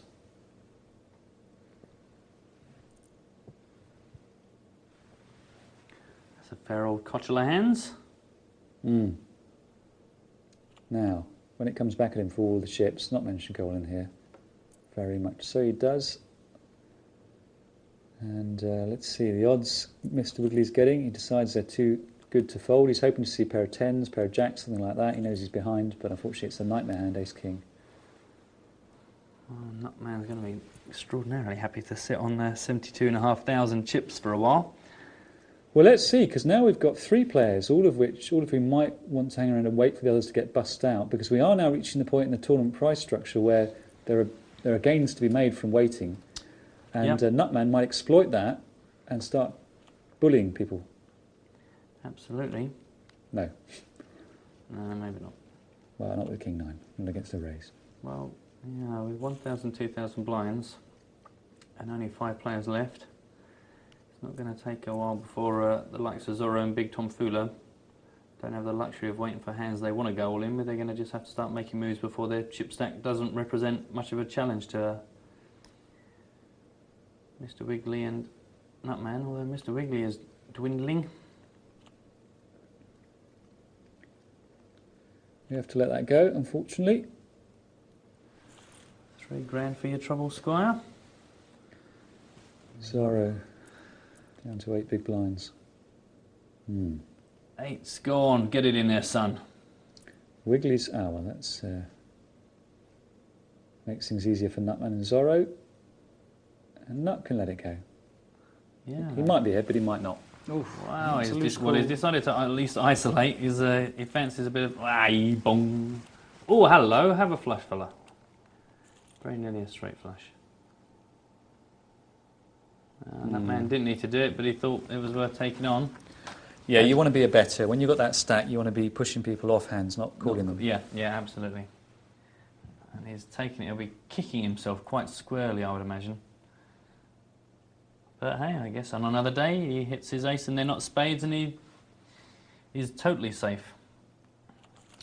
It's not so bad to make a punishing call in that situation if you're on the big blind, because it discourages people from attacking a big blind. But he didn't. He could fold there and keep perfectly good face. I think Mr. Wiggly is going to find himself exiting us here if Blue manages to get... Yeah, he must go now. Yeah, he's going to... Only an ace. Well, Mr. Wiggly, well done, Squire. You were very powerful for most of that. You get $86.40. As we see, our top four. And this is where these guys have tipped over into the $100 mark. So $102 for fourth place here. So Zorro again, and here he is making his move with a decent hand. He has hung in there and gone from potential $43 up to $102 if he does leave in fourth place, which there's no guarantee he will. And Tom there folded the ace-9 off in better position. He's only got one player behind him against a shorter stack. And I'm surprised that if he's going to call the first one, of course it was suited the first one, but his position was much better there. Of course he was behind to the ace-jack. Maybe he views Zorro as a tighter player, but Zorro can move there with 4 players, 8 big blinds, he can move with a lot of hands.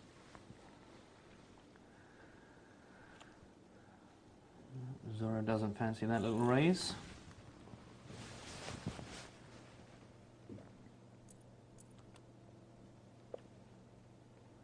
That's a right old pile of junk there. 410 wins the day.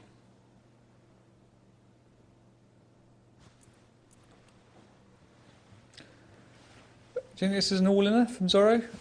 I could fancy that. Yeah, 16 grand, 1,000, 2,000. The trouble is you can expect to get called by something like King Jack suited. But fortunately Big Tom is small and he has called, and that's the danger. Yeah. But I think the thing is, I think you'll probably go into those situations expecting that and quite happy to just let the gods decide. Yeah, you're ahead. Yeah. Yeah, I'd rather find a situation where I don't have to take it to that sort of showdown where I'm only a small favourite. But yeah, you get called by a worse hand a lot of the time. Yeah. Yeah. And I think that's to be expected, isn't it? You play enough tournament poker, you know that's the way it is. So they are 102 for Zorro, $102 for your $10 buy-in. Well done. And we are down to our top 3.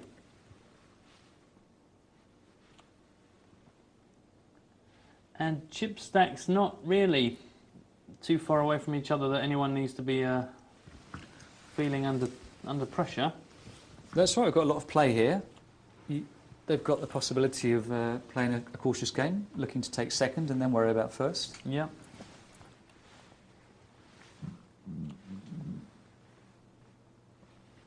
And I'm still calling Nutman.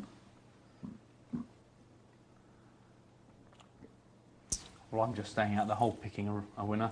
Yeah, not a gambling man then. Well, it's just who. Well, I mean, actually, I guess I think you've probably got the player who's been most consistently making the right moves. Actually, they said that he's made a couple of speculative calls, but I think at times when it's not jeopardised huge amounts of his chips. Blinds have gone up now, 1,500, 3,000. That does suddenly make a bit of a difference. Yeah, that's going to start denting.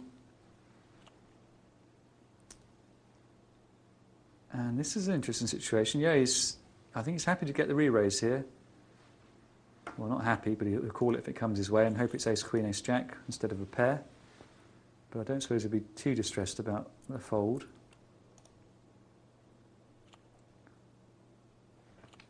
Now, which is the player we're going to see first make a move with really trashy cards, just hoping to push it through on the basis that respect is due when everyone's reasonably chipped up? That's not reasonably trashy cards. That's worth a raise in many situations, but Nutman may have the image that says he'll play this in position. Good image to have. Discourages small blinds from making moves like that, but Big Tom has moved correctly. Takes it down, makes a bit of money. Well done.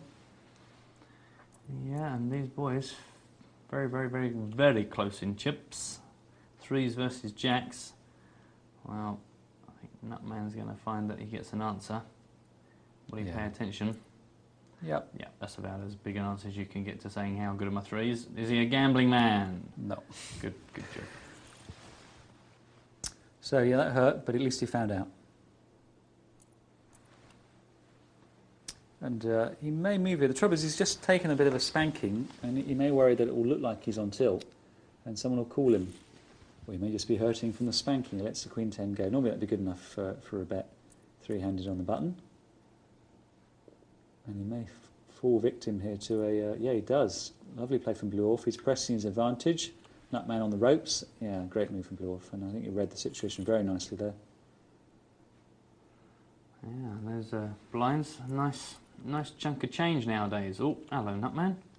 Fancy a hand?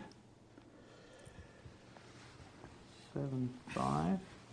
Yeah, lovely if it prompts a re-raise. Not so good if it prompts a call, though, because you're out of position with ace-king. He wants a re-raise, he doesn't want the call. Fold is fine. Be upset to not make a bit more money out of such a good hand in a three-way situation, but there you go. At least you didn't lose any. Just trying to be positive about the situation there. On the men, though. All right.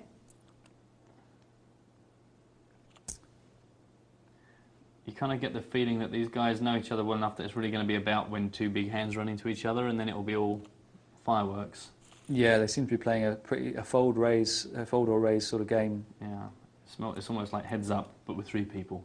We haven't seen many flops. This is the stage of the game that card room dealers complain about because it gets boring. Yeah, bring on the automated shufflers. Good enough. And there it is. Keeps pressure on. 10,500 into a 3,000 blind, yeah.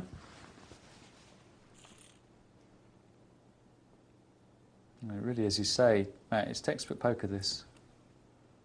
Well, now, this could be interesting. I think Blue Orf will get away from it because there's no point Broughton being Big Tom being too clever when there's 13,000 in the pot. Oh well, I'll take it back. Minimum raise is a bit whiffy. And it's very possible here that, yeah, he'll only get action if the ace comes, and that's the danger. Now, is that position? That is the danger. Fine, if you get action from a range of hands, you can tolerate the risk of the ace, but he's announced the strength of his hand, and I don't think Blue Orf would have put a chip in unless he caught the ace. Big Tom's got away from it. That is the danger. Well, that's a big chip difference there. Yeah. That's a change of life amount of chips. And now Big Tom's going to feel the pressure. Yeah, Blue Orf really pressing ahead now. And here it comes. This is going to a showdown. Unless Nutman bets, Blue Orf folds, and then Big Tom comes over the top. But it'd be interesting to see the size of the bet that Blue comes out with. I think by the time the raise comes back, he'll have to call. Oh, he's Wow, folded. How did he do well, that? that's amazing. But how did he do that? How would he know that? He must have that software the bloke told us about. He must do, yeah, 4,500. Wow. I mean, he probably knew that he was only going to get called by a better hand. Or maybe he just expects Big Tom to raise him whatever, so he thinks, well, hang on a minute, I'm pretty much going to end up in an all-in hand. Is ace-5 the hand I want to play it with? However he bets. Maybe, I don't know. But that's a striking fold. Unless, Matt, and he's playing this clever tactic of keeping two players short stack to bleed them rather than trying to take one out and letting the other one then take... Once one of them out, the other one's got to play. But he might be saying, well, this is a marginal sort of situation. I'll just bleed them with little steals. Yeah. And make more money that way than I would knocking one out. And they are both at the 10 times big blind stage, so they are going to have to start fighting. I guess it's not going to take too long to whittle him away, but these boys are going to be in trouble long before he is. What's the difference between third and second? Well, it goes from being $135 for third to $216. So there's a fairly decent jump there. And the jump to first? 324. Okay, yeah, that for me the jump from second to first is big enough to where I'm playing for first now and not worrying about getting knocked out. Jack makes Big Tom. Bit of dosh, but Blue is a long way ahead. Wow, and now he can afford to get involved. Just the minimum raise. Really, cheeky, cheeky. sir? Is that so? Stinks, doesn't it? Oh, hello. Nutman Well, there's the flush for your boy Nut. He's committed. Oh, and he's got the flush. And he's still there. Is that a royal? No. No, not quite. Sadly, not quite. But all of a sudden now we've got... Well, I mean, you can't really blame Blue. And you can't really blame Nut. And then the poker gods take over and there's your board. Amazing. Big Tom a bit upset about that. Yeah. He doesn't mind battling out with someone of equal height while a giant watches. Oh, he must feel that Nutman's just pressing his advantage, but that's a great fold from Big Tom. He didn't just say, oh, screw it, put it in. Well, of course, a double up for Big Tom, for any of these guys, when they take their point, it's going to shift it all around again, so your man lives. He's now actually chip leader, so...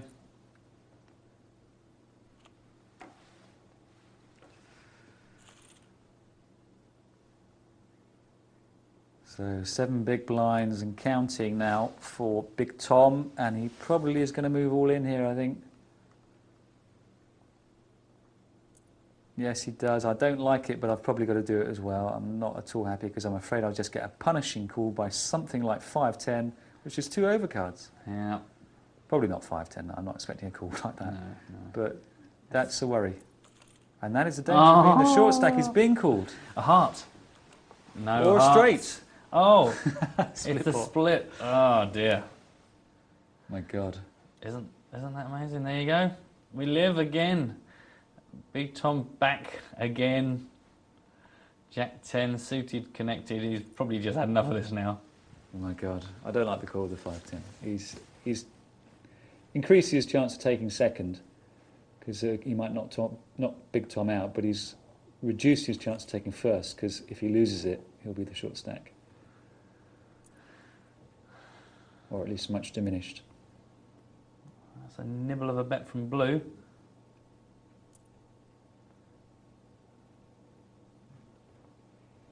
Big bet. Difficult to see how much it is, just random numbers mixed up with chips. Yeah. No, gets him out of it. Back to 40 grand, and all of a sudden Nutman's the giant. Well, this could be another firework moment, unless Blue makes one of those amazing pre-action folds. And ace-8, big enough to come over the top here. Remember, he'll probably make that move with any ace. 2 court cards, good move, and a small pair. Yeah. Lovely. 3. Oh, it's no, chopped. it's going to be another split. Amazing. Come on, boys, we've got beds to go to here. And it gets exhausting on your nerves, doesn't it, when you're playing in this sort of situation? Yeah, absolutely. It goes on for a long time. Well, suited. S2 for Nutman, who's been quiet for a while. Comes back into it. Got to let a poor queen go. That's nice. Near to double the closest chip stack. Ace Queen is going to be the end of it. 8 and 9. Does he fancy that? No. Oh, and Blue's going to be hating that. But I had Ace Queen.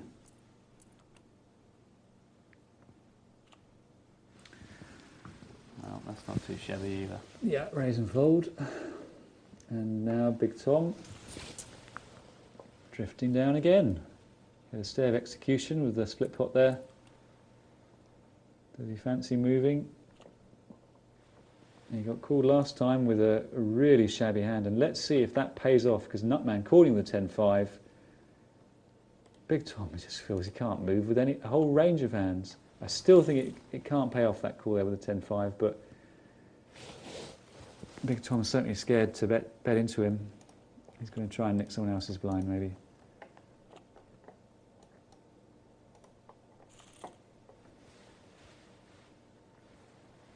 And now he's in the big blind with aces.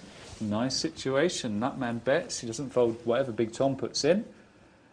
Wow. In it goes. Yeah. Certainly don't call. You'd be mad to call. Get it in the middle. Looking fine. He's chip leader. Oh, hey, welcome to poker, isn't it though? Wasn't she? Mark Bannon in seat 3, 7-8. Ace-5 for Big Tom. What's he going to do now? Just sticking to the rules.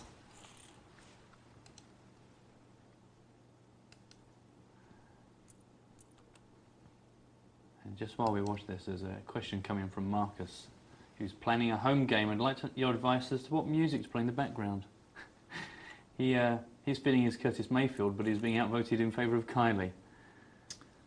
Change the people going to your home game. Yeah. There's an article about this in Poker Player, wasn't there? I think Nick Wellthall wrote one. Oh, really? Well, I mean, the obvious one is Good, the Bad and the Ugly theme music. Yeah, nice. Get you in the mood. I like a bit of Rat Pack myself, a bit of Sinatra. Oh yeah, very classy. Yeah, I like a bit of, you know, the kind of the Vegas feel, a bit of Sammy Davis Jr., a bit of Dean Martin. That's my personal tip. I think when you come to a showdown, you should play Carmina Burana. Oh, nice, nice. See, Marcus, I'm afraid there's a million better options than Kylie. Mm-hmm. It really depends what company you're keeping and whether it's a non or smoking room, but a bit of Bob Marley can work.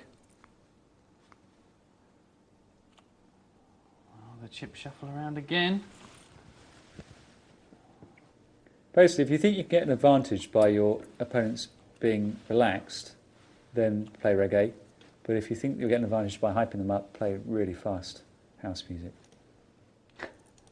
Have a big poker rave, I think is what you're saying there. Well, look at this. Both of them got top pair, but Tom has got the worst kicker, but the flush draw, and he's made it, and Nutman's out. Look at that. Your boy is out, I'm afraid to say. Yeah. Oh, well, that hand played itself. Look at that. Explosive flop, absolutely explosive. And it's been back and forth. And Big Tom, for a long while, when it was 4-5-handed, was one of the short stacks. And now, let's have a look at his heads-up game. This is certainly an all-in from Blue Off, regardless of what Big Tom does.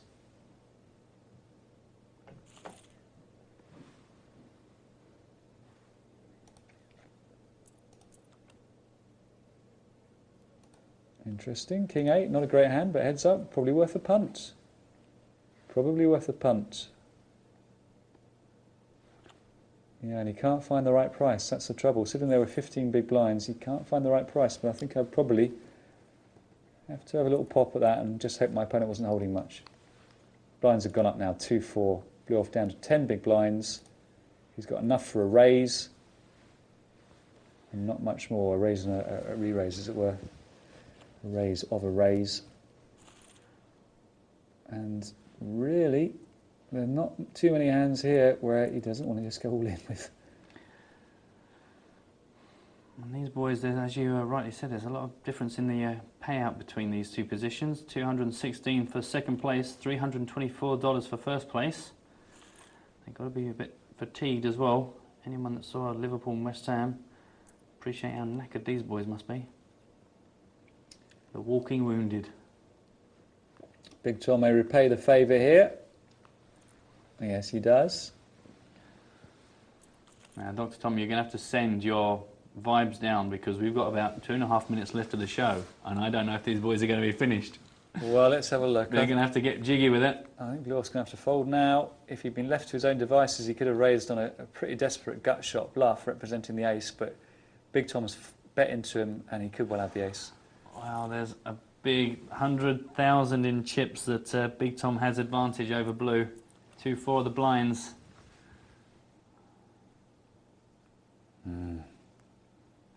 7 big blinds. Blue Off is desperate now. Can I please limp in and get a hand? No, but actually Big Tom's got such a small amount of interest in there. Yeah, he knows Big Tom would raise him probably with a king. Back to 35.5 grand with a minute and a half of the show to go. It's going to be close. Yeah, 2 court cards, just about. It's good enough for a raise. There it is. 9-5 off is just never going to be good enough, is it? He's not that desperate.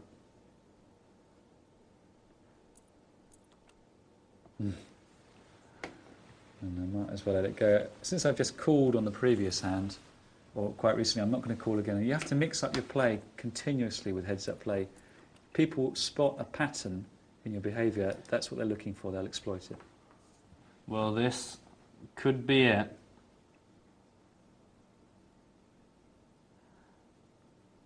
Six in the middle. Blue off maybe sensing, can I push him off this? Yes, he does, you're right. This has got to be it. There's the queen. It's all over. Bar the jack. Well, I would say...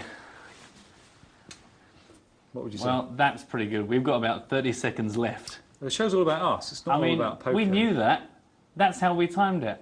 I would just like to say congratulations there. $324 in your account, Skur.